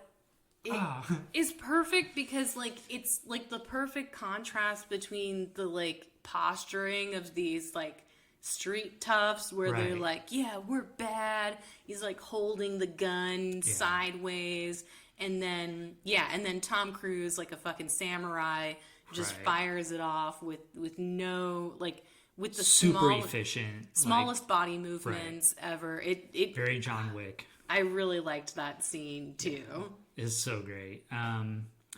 And the scene where he shoots the guy in the club, and he shoots him twice, because the thing that they tell you, one of the things for like Marines and stuff is like, if you shoot someone twice in the chest, once in the head, that's quote unquote a confirmed kill, right? So even if that person, this is what I've heard, I don't know if this is true or not, but this is what I've heard. Well, there's confirmed and unconfirmed kills. Right, but I guess it's not confirmed. But what it is like, what it's supposed to be is if you shoot someone twice in the chest and once in the head, if they survive that, then it's not on you in terms of like, oh, well, they survived. Like, no one should be able to logistically survive 2 shots to the chest, 1 shot to the head. So if you gets the job done. If you shoot someone 3 times, but you shoot them once in the shoulder, once in the hip, and once in the leg, that doesn't count because those you can survive. But twice in the chest, once in the head, that you're supposed to not be able to walk away from. Interesting. What did you think of the moment where they were stopped and 2 coyotes walked across the street? So we'll get into that. But in the club scene, when he shoots the guy twice, and then he reloads, and first of all, his reload is super quick, but he reloads and then shoots the guy in the head. So like he finishes, even though he's run out of bullets, he makes sure to finish the job. It's like boom, boom, oh, reload, boom, finish. Oh, that's so cool. That was really cool. And I like that, like, it seems like Tom Cruise doesn't always use the, like, Wexler stance when he shoots, which is, like, the default movie shooting stance, but it's not actually how people tend to shoot if they're actually trying Michael to shoot. Mann's probably, like, another person who was in part of that. Who like, very, wants it to he's look very real. Technical, like that's one of the things I love about Miami Vice is that movie just looks technical. I don't know if it is or not, but it just looks so cool. But the coyote part, I don't know. I love the sort of relationship that these two develop. It kind of starts with that moment you said when Tom Cruise sort of pretends to be his lawyer when his boss is calling him. Right. And he's like, tell him to shove this fat cab up his ass. And and then, they go to the club, and then they're kind of having some fun at the jazz club. And I love that whole scene where he shoots the guy. And it was like, it's really sad. I like movies like this, though, where it's like, it's not afraid to go to those levels where it's like, yeah, innocent people are just going to die, or maybe they're not innocent, but they're like, yeah, people are just gonna die. They were going to put a drug lord in jail. They were innocent to the degree required. Right. But yeah, I think it definitely has that thing where it's like there's like that saying, whoever fights monsters, be careful lest you become one. Yeah. So Max encounters the monster, Vincent, and then he takes some of the essence of the monster with him. Like, you see the beginning of it when Vincent's like the devil on his shoulder being like, tell your boss to fuck off, basically. And then when he gets to Javier Bardem, to Felix, now he has to be Vincent in order to survive. And he's really good at mimicking Vincent's style. Yeah, that's such a great scene. Yeah, up until the point where he tells Felix, like, get your guy to stop pointing a gun at me. Right. Like he totally mimics the sort of... I like the mimicry of the I Ching, Darwin, roll with it stuff. Like, it's so cool how he just takes his mannerisms and just envelops them. Oh, it's great. And then by the end, he's finally, Jamie Foxx, that is, by the end, he's finally got the stones to do something extreme, right? To and win out. There's no hesitation in terms of when he says like, Max, what are you gonna do about it? He's like, boom, he just shoots him. There's none of that like normal kind of action hero stuff where I like that. Yeah. I like that Michael Mann was like, fuck the villain exposition shit. Right. Like, I'm gonna do what anyone would really do, which is not hesitate and take the chance, take the shot. Mm-hmm. But yeah, I like that coyote moment because it's so cool where Tom Cruise, you can tell it's like a silent scene, but you can tell, and I like the Chris Cornell, that's his name, right? Chris Cornell song pops in. Oh, yeah, I was trying to like figure out, I was like, what early 2000s band is this? What's the band? What is Chris Cornell's Audio band? Slave? Is that what it is? I don't know if it's a solo project or Audio Slave project, but it's a great song. Yeah, no, it was definitely of its time. Yeah. But yeah, I love that moment because it's silent except for the music, and you can tell Tom Cruise is like, hey, we got places to go, people to see, we got people to kill, let's move. Time is of the essence. And you can tell he's thinking all this while he's looking around like, what could we possibly be stopping for? And Jamie Foxx is just kind of like so nonchalantly, casually just kind of like letting these two coyotes pass in the street. And Tom Cruise has this moment where he's like, I never would have even thought of that, and he kind of like, I don't know, he kind of bonds with them a little bit. And I think that's probably why he sort of saves them in the club, Because they're the two coyotes? Yeah. So I don't know. It's cool. And then I like at the end, this time I really picked up on it in terms of like, sort of how he takes Vincent's mantra and philosophy of like, if nothing matters, then I'm just gonna crash the car now. Like, I'm just gonna kill me and you. What's the difference? I'll just do it now. And then Vincent freaks out. Right, yeah, that's such a great moment where Vincent starts to like lose his cool and he's not in control. And that's the only time though. Yeah. Everywhere else he's Sakamoto. Right. So I don't know. I really like that kind of relationship they develop and how like the whole movie is kind of close quarters, them in this tense situation. It's really cool. It is a really good movie, and I stand by it as our choice for this episode because it's much better than Interview with the Vampire. I mean, there's definitely that, but also like if I were a horror movie director, I could watch Collateral and take things away from it that I could use. Right. Where it's like, this stuff really works. Like, just tense and close quarters. But yeah, like, and then totally turns into a slasher movie at the end. There's a few movies that do that where like at the end of the movie they turn into slashers. I'm thinking of Sunshine. Have you ever seen Sunshine? Oh yeah, Sunshine that movie totally counts. And I know some people don't like that. That was one of the complaints about this movie was like the ending kind of maybe has one too many coincidences involved and it turns into sort of generic slasher flick territory. Who cares? Well, I mean, they care, right. But I don't know. There's a lot of goofy stuff in this movie that I give it a pass because it's just something about the execution of it is good enough, and it's kind of like that kind of movie where like it's kind of eye-rolly, but when Tom Cruise shows up at the cab and he almost doesn't get in. Oh, yeah, I remember that, yeah. And then when Mark Ruffalo shows up at the hospital and they ride the same elevator, I'm like... But they don't know. Right. It's a little goofy. And then, like, how super quick... Mark Ruffalo is like, hey, remember that guy in Oakland, that cabbie who killed 3 people? Didn't that guy always think there was someone else in the cab? It's kind of like he pulls that out of thin air. Like this is just a thing that Tom Cruise does with cabbies. Right. So I don't know. It's a little. I can see it being a little silly, but there's just something about the way Michael Mann shoots it, executes it. I love the digital cinematography in this movie. This was one of the first movies that was almost primarily shot in all digital. I think. Oh yeah, it does kind of have like a 'Cause there's- cammy feel to it. There's no way that you would have gotten all of that night grade with a film. Like, they would have had to have completely shot and lit the movie 100% different if they shot it on film. But it looks good, and like my main complaint about things that are shot digitally is when the frame rate is Right. too fast and it looks weird. But this movie didn't have that. Right. Like, it looked like it was shot on video, but it still looked really cinematic. Yeah. Yeah. No, I mean, it's really like hard to come up with any kind of critical thing to say about Collateral.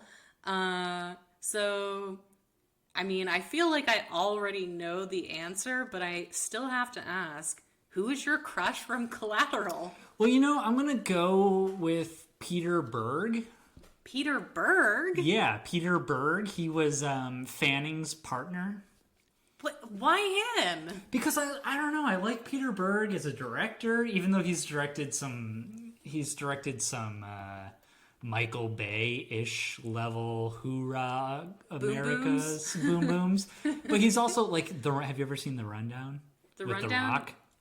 Oh wait, is that the movie that also has Sean William Scott, and then Rosario Dawson, and Christopher Walken. The Rock is coming back to his town to restore order? Isn't that? No, that's Walking Tall. Oh, I've seen Walking Tall. Okay, The Rundown is a great movie. And so Peter Berg has directed some of these really cool movies. And he's directed a few Michael Mann-esque movies, so it's cool that Michael Mann puts him in his movies. I don't know, I just like his character. I like him as an actor. He's got this style. And I always like the character who's kind of right about things, but no one listens to them. Right, yeah. So he's kind of like, he's got this kind of I don't care attitude where he's like, but the feds are going to come in and take it all over anyway. And like, that's exactly what happens. And then his partner ends up getting killed because he cares too much. And this guy's like, should have been a grumpy guy. Yeah. So I don't know. I just really like Peter Berg. It's like, it's the definition of crush, right? It's like a small part, but I just have a little crush on him. No, I think that makes sense, and I also like directors who also pop up in movies, like Werner Herzog is always doing that. Yeah, so great that he's in Mandalorian. Oh, he's great in the Mandalorian.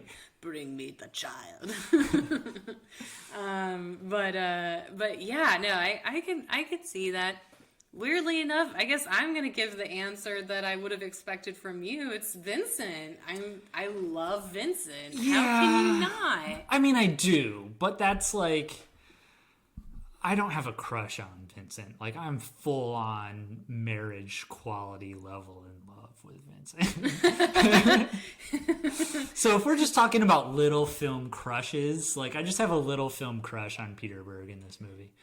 Yeah, I feel like crush is more appropriate for my feelings towards Tom Cruise Gotcha. and Vincent, simply because, like, it's like, I wouldn't want to hang out with Vincent. We're not getting married like you. We're not signing on the dotted line, having a courthouse wedding. Don't let me get cornered. You don't got the trunk space. Like, marry me. Yeah, so the did you want to... perfect man doesn't exist. Sorry, go ahead. Did you want to go into your remake first? Sure. I will say I'm really excited to hear yours, though, just because I'm always curious when you say that you've put more into the rom-com than Oh, yeah, before. there's more into the rom-com on this one for sure. I feel like that's a funny thing. Like, do you feel similarly to me where sometimes writing in the genre that's not, like, your genre is somehow easier? It could be, but I think another thing is... Or you just don't care as much, so it's like, I can write it more easily? I think, for me, the trouble with Night and Day, turning it into a horror movie, was that there were already so many kind of thriller-esque moments of Night and Day. Right. That, like, turning it into a thriller was hard because it already kind of straddled that line so well. And so that's why I kind of just copped out and was like, I'm just going to add monsters. There's been a few movies where either the horror or rom-com version, it's been hard to go to the other one because there's been Yeah. so much line crossing.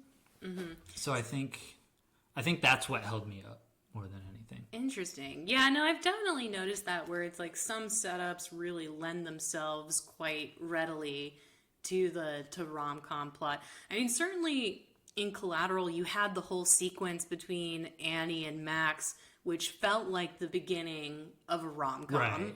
Yeah, it was a little meet cute. Yeah, it was a meet cute. She's a woman who works too hard. Right. She doesn't have time for a social life. Blah blah blah. Like they definitely are types like in a rom-com, and I felt like I could have leaned into that aspect for the rom-com, but I decided to make mine about Max and Vincent instead. Yeah, for sure. And their romance.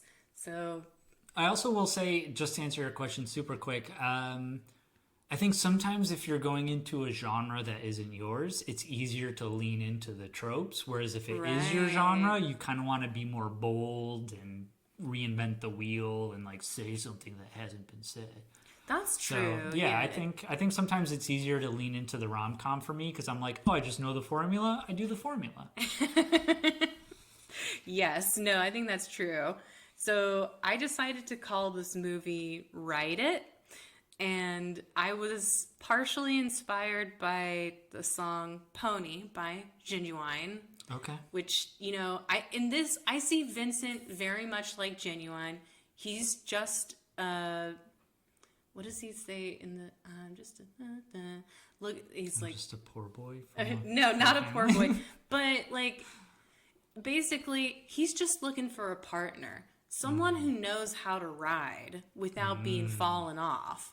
You know, like, because like I said, Tom Cruise's soulmate is a good driver. Right. I like that theory. It's a very good theory. It has to be a good driver. So Act 1, you've got Max. He's a depressed cab driver. Oh, and this movie will resemble a movie we've reviewed before, by the way. Sure. You'll see. So Max is a cab driver. He's living through his monotonous day-to-day grind by dreaming of owning his own limo company. But that all changes when he picks up a mysterious gray-haired man, played by Tom Cruise. They get to talking, and Vincent tells Max he's getting married, but he's got some loose ends to tie up first. Vincent has Max drive to an apartment complex and wait in the alley. And, of course, while Max is eating a sandwich and flipping through car catalogs, a dead body falls on the cab. Whoa! So we kept that. Vincent comes out and he tells Max the truth. He's a contract killer that just got burned from his agency, and they're trying to kill him before he can reach his fiancée, Tim, at their safe house in Mesquite, Texas. Okay. I don't know why I landed on Mesquite. Sure. It was like... I think it's so funny to me how sometimes when you make your rom-com, how much of the horror murder aspects you keep. Well, you know, there's nothing like death to make you want to have sex. But yeah, and you know, like sometimes dead bodies can make a rom-com more fun. Sure. So he's got to get to Tim in Mesquite. And Vincent needs Max to make it there. Max doesn't want to do it, but Vincent offers him a ton of money, and he just can't refuse. Latently, though, Max realizes he also says yes because he's attracted to Vincent's toothy Tom Cruise smile. Like, he hits him with that devilish smile, and it's like, how can I say no? So now we're getting into the middle act. As Vincent tells Max all about his fiancée, Tim, they drive from LA to Texas with the feds on their trail. We learn that Vincent treasures most of all an awesome driver. In his line of work, he needs a driver he can trust, and Tim was the best. That's how they fell in love. And Vincent didn't mean to fall in love, but it just happened. And then they have this really cute argument about whether love just happens or grows over time, like Max thinks, because he's growing to love Vincent. And they encounter some hijinks on the road, like a shootout with the feds at a gas station. Maybe they run into a weird hillbilly family that wants to eat them. They go to a motel, but this is one of my favorite contrived tropes, but there's only one room and one bed. Oh, they have to sleep in the What same are bed. they gonna What do? are they gonna do? And then another trope that is so contrived, but I love it. All of their clothing is destroyed, so they have to wear silly clothes they bought at a thrift store. You know, like Tom Right. Cruise has to dress like a cowboy. And Yeah, there's a nice little dress-up montage. Oh, yeah, you know there's a montage. And then as they encounter each road episode, Max comes out of his shell, and then also Vincent begins to start to fall for him too. And Max also proves himself to be pretty awesome at being a getaway driver. And Vincent can't stop flattering Max by telling how good he is. He's like, wow, you're so good at this. Sublime. Sublime. This all culminates in the night before Vincent are about to head into Mesquite to find Tim. Vincent makes Max call his boss and curse at him for being a shitty boss. So we kept that. Sure. And they laugh, and then Vincent goes in to hug Max, and the hug is incredibly sensual. It's a sex hug. Whoa, And I like it. they almost kiss. But then Max is the one to pull back because he doesn't want to get between Vincent and Tim. Good guy move. Good guy move. So now we're getting into the third act, and Vincent and Max, they're almost to Mesquite. They've stopped in a diner in Dallas before heading over to the safe house. But they realize too late that they are surrounded by the bad guys, and they got to shoot their way out of that diner. You know, you can't deny Tom Cruise his shootout scenes. And then Vincent insists to Max that they have to separate so Vincent can draw the bad guys to him and Max can live. But Max doesn't want to leave Vincent. And then Vincent suddenly gives him a passionate kiss. He tells Max, please go, and gives him like a smoldery look, you know, that tells Max all the words he can't say. Now we cut to a year later. Whoa! Time jump. Max is successfully running his limo service. He's made it. He's realized his dream, but he's still not happy. And then one day he's approached by some feds, and they reveal to him that Vincent has disappeared. He never made it to the safe house to Tim, because if he had, they would have gotten him because Tim ratted out his fiance and betrayed him. Tim's an asshole, just like Anshuman from Job We Met. Lucas. And then they're out of answers, so they've come to Max because they believe Vincent would tell Max where he is. And so Max, of course, is like, I don't know where he is. But then he goes back to his stuff, and he realizes, number one, he still loves Vincent. Number two, Vincent's clearly now single. Number three, Vincent is alive somewhere. And four, maybe Vincent loves him back. So he searches for clues. He finds a postcard from Playa del Carmen with no return address and a single letter V written on it, because that's a move, right? So Max goes to Playa. We cut to Vincent running on the beach shirtless. You know, you got to throw some Tom Cruise fan service in there. A classic car pulls up on the street next to him. The window rolls down, revealing Max in the driver's seat. He says, "Need a ride?" And he also lowers his sunglasses in a Jamie Foxx way. And then Vincent smiles and says, "I thought you'd never ask." And he gets into the car. They kiss. The end. Nice. I like it. Yeah, very sort of skirting that line of action and romance and comedy. But there were hijinks. There were road hijinks. As long as there's hijinks. I think that's probably one of the big essential things for a rom-com is hijinks. There has to be episodes involved. Right. Very nice. Let's hear it. Ooh. So I don't have I was thinking something like, I don't know, backseat wedding or something like that. Is that the same as a backseat driver? Yeah, something like that. So opening credits are a very fancy catered wedding being assembled. Ooh. And then we cut to Max. And Max is a very efficient cabbie, but he hates people, but he has a very good work ethic. So he's trying to save people money, but he, very much like this movie, Collateral. So he's got a good work ethic, but he kind of hates people, so he's kind of disgruntled. He's kind of crabby, that kind of stuff. And he decides he's going to do one last pickup for the day. So then Vincent gets in Max's cab. And Vincent is writing something down, and Max is trying to make small chit-chat, and Vincent is like, I don't mean to be rude, but I have to work on this. So Max is like, sure. And then maybe there's a little joke about, like, what's another word for blank? And I think it could be something where Max is like rude? And it's like, what? No, I wasn't trying to be rude. He's like, no, that's the word for blank. So, something cute like that. And so then he's like, where are you going? And it turns out they're going to go to a tuxedo place, right? And I kind of did some reworking here. So Vincent has to go pick up a priest outfit at a tuxedo place. Okay. So I don't know what kind of tuxedo places sell priest outfits, but like maybe it's not a tuxedo place. Maybe it's just like a wedding place. And he's got to pick up the priest outfit for the wedding place. And so Vincent goes inside to get his priest outfit, but it turns out it's the wrong store. He accidentally reserved the reservation for the store across town. And Max is outside, and someone hits Max's car. So Max has to, like, deal with that this whole time. And it's like, I think the person who hits his car, maybe there's like a double team scam going on where the person hits his car is like, ow, my neck. And someone comes up and is like, oh, I think you broke his neck. And they're just like in South Korea. Right. And so they, and Max is like, listen, guys, I'm too streetwise for this kind of stuff. Pick on someone your own size or whatever.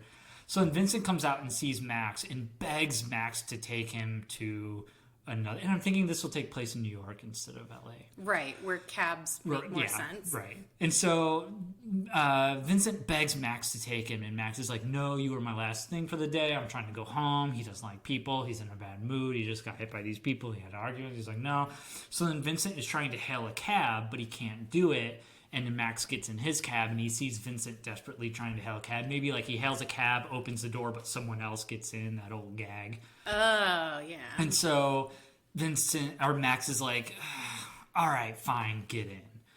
So Max is taking Vincent to tuxedo place number 2, and there on the way, Vincent is like, hey, the thing that I'm writing is for my sister's wedding ceremony.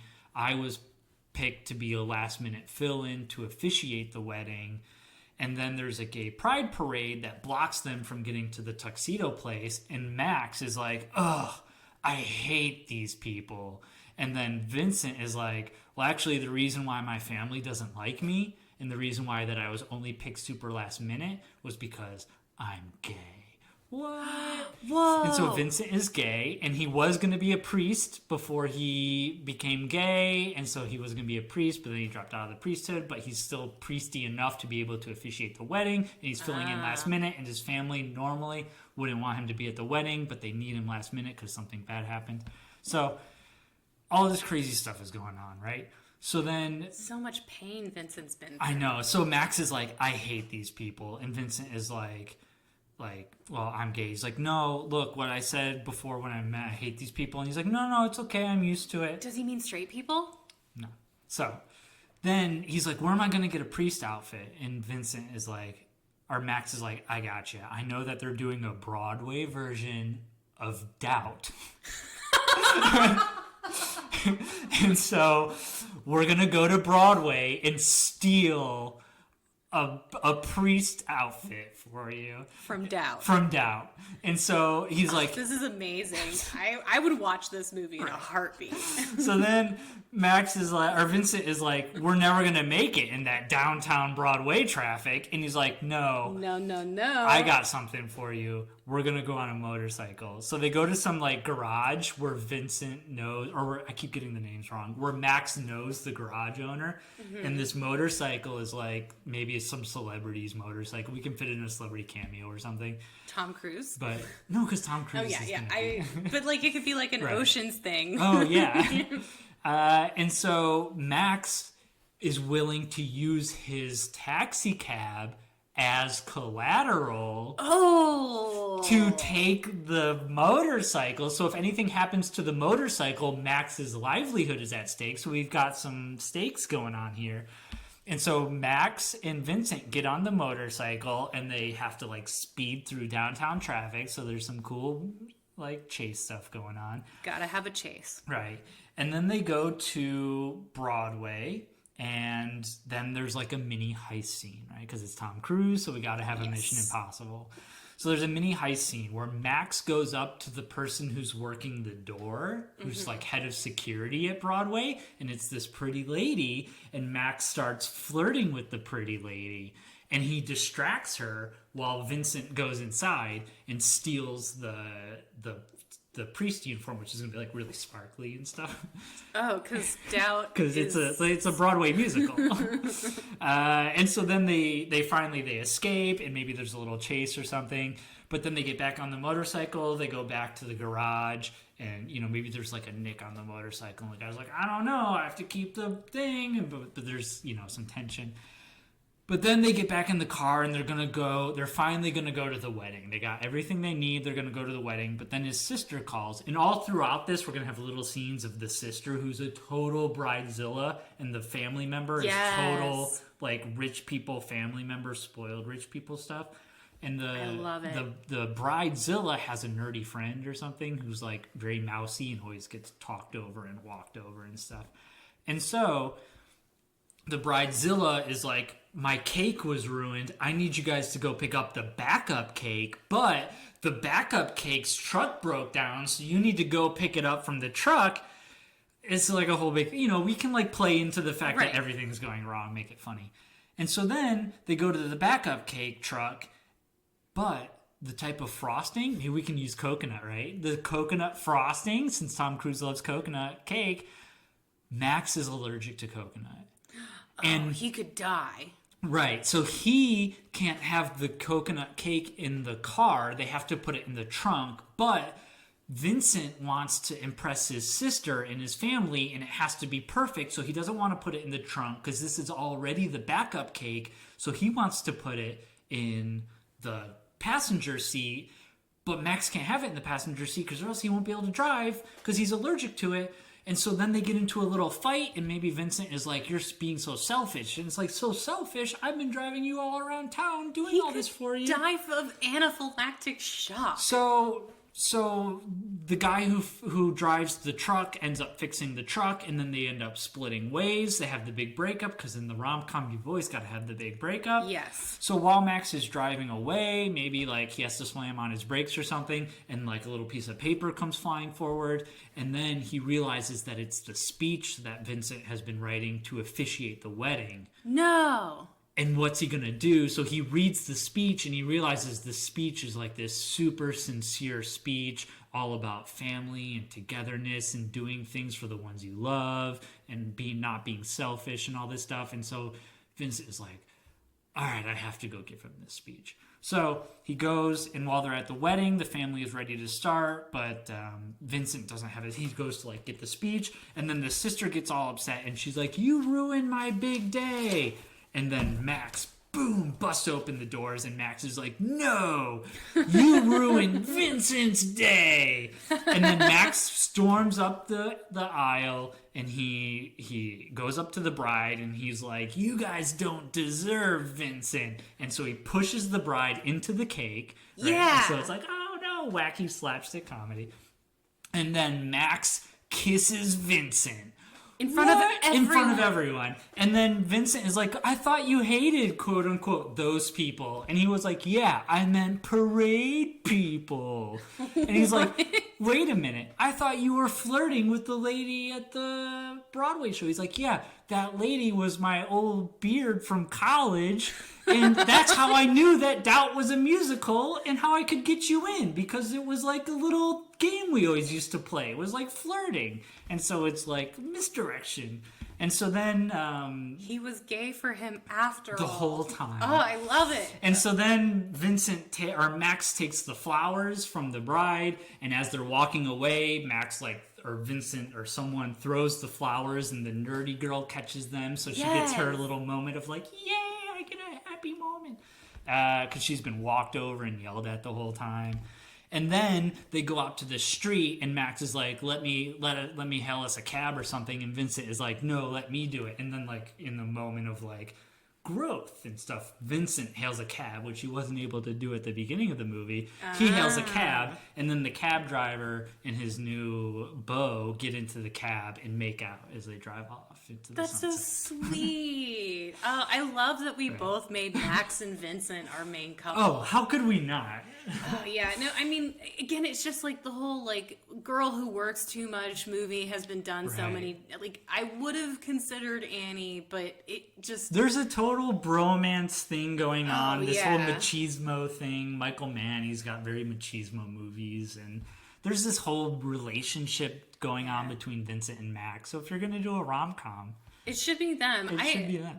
I definitely want to watch more gay rom-coms. Like, I mean, we're getting into 2020 where it, like, there's definitely been some that are getting major attention, like Love, Simon and stuff like that. But yeah, there needs to be a lot more rom-coms of every coupling. Right. Like, I'll take it. Yeah, I thought, I was not surprised that you went with Vincent and Max as your couple. As opposed to Annie and Max. Oh, yeah. Because it's just been done so many times.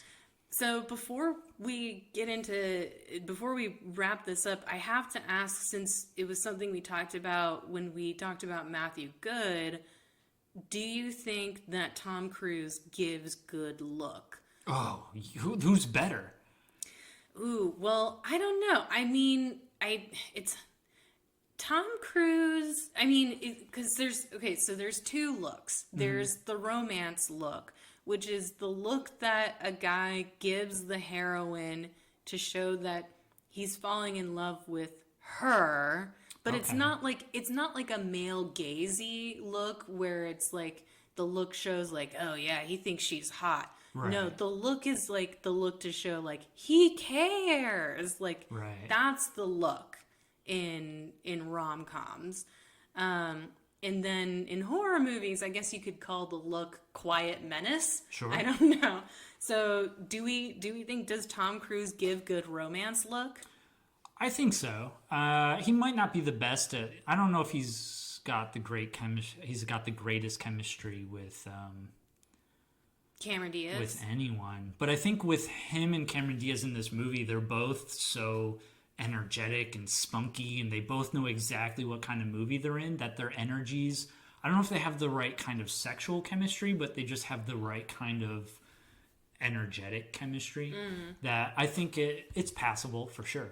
He gave good look when he walked up to kiss her. Yeah, that was a good moment because it was definitely, again, like the look. I want to make sure that it's clear. Like the look is not lascivious. The look is meant to be tender and kind of like, oh, You'll have to think of who gives good look. What would be your definition textbook like? In the textbook version of rom-coms, in the chapter called The Look, who would the textbook picture be? What moment would that be? Oh, God, no. I need to do some research on that. There is a really amazing Twitter thread where it's like people just added to the thread over and over all these GIF examples of guys giving the look and doing it really well. I think... Honestly, and this is before you even said it for this podcast, I think Angelina Jolie and Mr. and Mrs. Smith, there's a scene where she thinks Brad Pitt has left and she's all alone and it was just a one-night stand. But then he comes in with breakfast or the newspaper or something, and she like gives him this look that's like, oh, you came back. And I think like that's the moment that they fell in love right there on screen. Like it's such a great look. But that's a girl, or not a girl, but that's a woman giving a man a look. But I'm a man, so I'm probably more receptive to that. Right. So I'm curious as to, like, what would the man version of that be? What is the man version of that? I mean, I definitely, some of the giants of the rom-com genre, like Tom Hanks is you know, he's great at giving the look. I'm trying to think who else gives good look. I'll have to come back to you on that. Certainly, I think Matthew Good gives good look. And I think that Tom Cruise gives good look when it comes to Night and Day. I mean, it's not like heat, like the heat's not necessarily Right. there, but he's doing it. I think that he gives way better murder look. Oh yeah. His murder, His psychopathic, his murder cold eyes, murder stare. Yeah, heart eyes, okay. Murder eyes, A+. for sure. I 100% agree. So, are you ready for Love Bites? I'm ready for Love Bites. What do you have to recommend this week? Well, Sonia's been on a sports night kick, Okay. which means I've been on a sports night kick. Aaron Sorkin. Aaron yes. Sorkin. So to tie it all together, A Few Good Men. Oh. Yeah, I recently rewatched that movie this week just for Tom Cruisiness and Aaron Sorkininess, just to have it all come Could together. you handle the truth? Oh, yeah. I handled that truth. Ooh, that sounded dirty. It's a great movie. That movie, Interview with a Vampire, may not hold up for me, but that movie is a classic. It's so well done. It's a little bit long, maybe, but just the cast, the deliveries, the lines, the everything. And it's not very Sorkin-y. Whereas I think Sports Night may be Sorkin at his most Sorkin-y. Oh yeah, he's hit peak Sorkin. Yeah, like there are some scenes in Sports Night where I love it, but at the same time I cannot help but groan and eye roll at just the level of Sorkin in that show.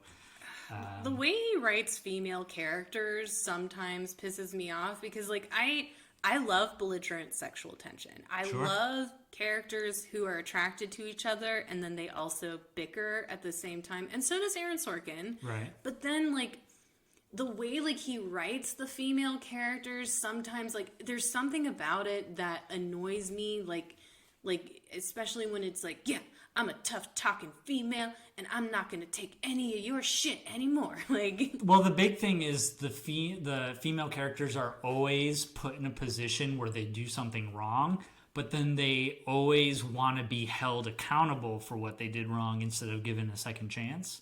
Where they're like, no, be mad at me, yell at me, I take my job seriously. it's And that, I don't know. that kind of gets to me. I don't know Yeah. what it is about that Right. bothers me. But yeah, I it's funny that you brought up A Few Good Men because I feel like I'm having like a Bader-Meinhof syndrome thing, like Bader-Meinhof syndrome being like you hear of a concept or yeah. something and then it starts appearing everywhere. Right. It started when I was in Dallas and one of my friends asked us what our top 3 favorite lawyer movies are Yeah, because they're good lawyer lawyers. movie. Yeah, and then A Few Good Men came up in the conversation, and then after that conversation, I feel like I've had at least 2 other conversations since then and now where A Few Good Men has come up. Wow. So maybe the universe is telling me I need to watch it. Have you ever seen it? I've never seen it. I mean, I know Good movie. the famous scene is known Right, to everyone. right. But no, I haven't actually seen it. Yeah, it's a super solid movie. I highly recommend it. Yeah, no, I have to check that one out. So for my love bite, after watching Night and Day and being so charmed by Tom Cruise and Cameron Diaz working together, it had me thinking about co-op gaming, which is something that I enjoy doing with my partner. We like to play games together. And there's one franchise that I think is really well suited for playing with your significant other or best friend. Not everybody's in a relationship, but Borderlands. I think that the Borderlands series is a first-person shooter. It's a really great couch co-op couch co-op game. Not a plan. It exists. The plan is finished. And I think that Borderlands 2 is the best one. We're playing Borderlands 3 right now. And I mean, I could go on and on about why I think 2 is better, but the franchise in general is just so good for co-op gaming. There's different character classes. So if you feel like you're more of like a range player, you don't want to go right into the fray, you can choose a character class that works for you. Also, I know a lot of women who play video games who say things like, and I used to be part of this camp as well, where it's like, oh, I don't like first-person shooters. I can do third-person shooters, or I like this type of game, but first-person shooters are not, I'm not good at them. And I would say that Borderlands, I would count that as an exception, because it's not an FPS like Call of Duty or Battlefield, where you're playing with a bunch of 10-year-olds that are way better than you at video games because their brains are still growing. Borderlands, it has a campaign mode, a story where you and your significant other or friend can play together. And then it's also a really funny game. Like, it doesn't try to be super realistic. Like, it takes place in this sort of post-apocalyptic galactic wasteland. So all the enemies you shoot are crazy people, basically, and they all say really funny things. And then it's animated or stylized in a way where it isn't trying to look super realistic, like the way how Call of Duty's like, yeah, we want to really make it look like this is like what it's like. It's cell shaded, right? Yeah, it's cell shaded. There's tons of female characters. The female characters actually get to do things. And yeah, it's just like if you've ever wanted to like play a game with your significant other where you shoot bad guys together, Borderlands is a really great one. And then it's super easy to learn if you don't usually get into first-person shooters. Gotcha. Have you ever played Portal 2? I love Portal 2, and I love Portal 2 co-op, but Portal 2 co-op is probably one of my favorite co-op experiences. That's a great game to play with a best friend or significant other. That said, I definitely got into Portal 2 related arguments with my significant other, so I feel like it is a little, like Borderlands won't test your relationship. Right. Portal 2 will absolutely test your relationship. I think it's a best friend game because I played it with my best friend and he had already played it once. So there was a little bit of like, he kind of let me figure out most of it, but he kind of was like trying to remember some of it, and it was just really cool to like, once, you know, Portal is that one of those games where like once it clicks and you're like, oh, if I put this portal here and shoot this thing here, then I can do this, and then you add the 2-player aspect to it, and it is, what a fun game. Yeah, no, that one, like, that can be a secondary recommendation from both of us. For like, sure. Yeah, Portal 2. But yeah, I agree with you. I had so much fun playing Portal 2. When are they going to come out with another co-op Portal? No, Valve, right, is pretty famous for never coming out with a third. Oh, is that their thing? Yeah, Half-Life 3 never came out. Oh. Yeah. Valve! Lucas! How dare you, Valve! All right, well, we can end on that note, cursing Valve. Right. As you do. Damn you, Valve!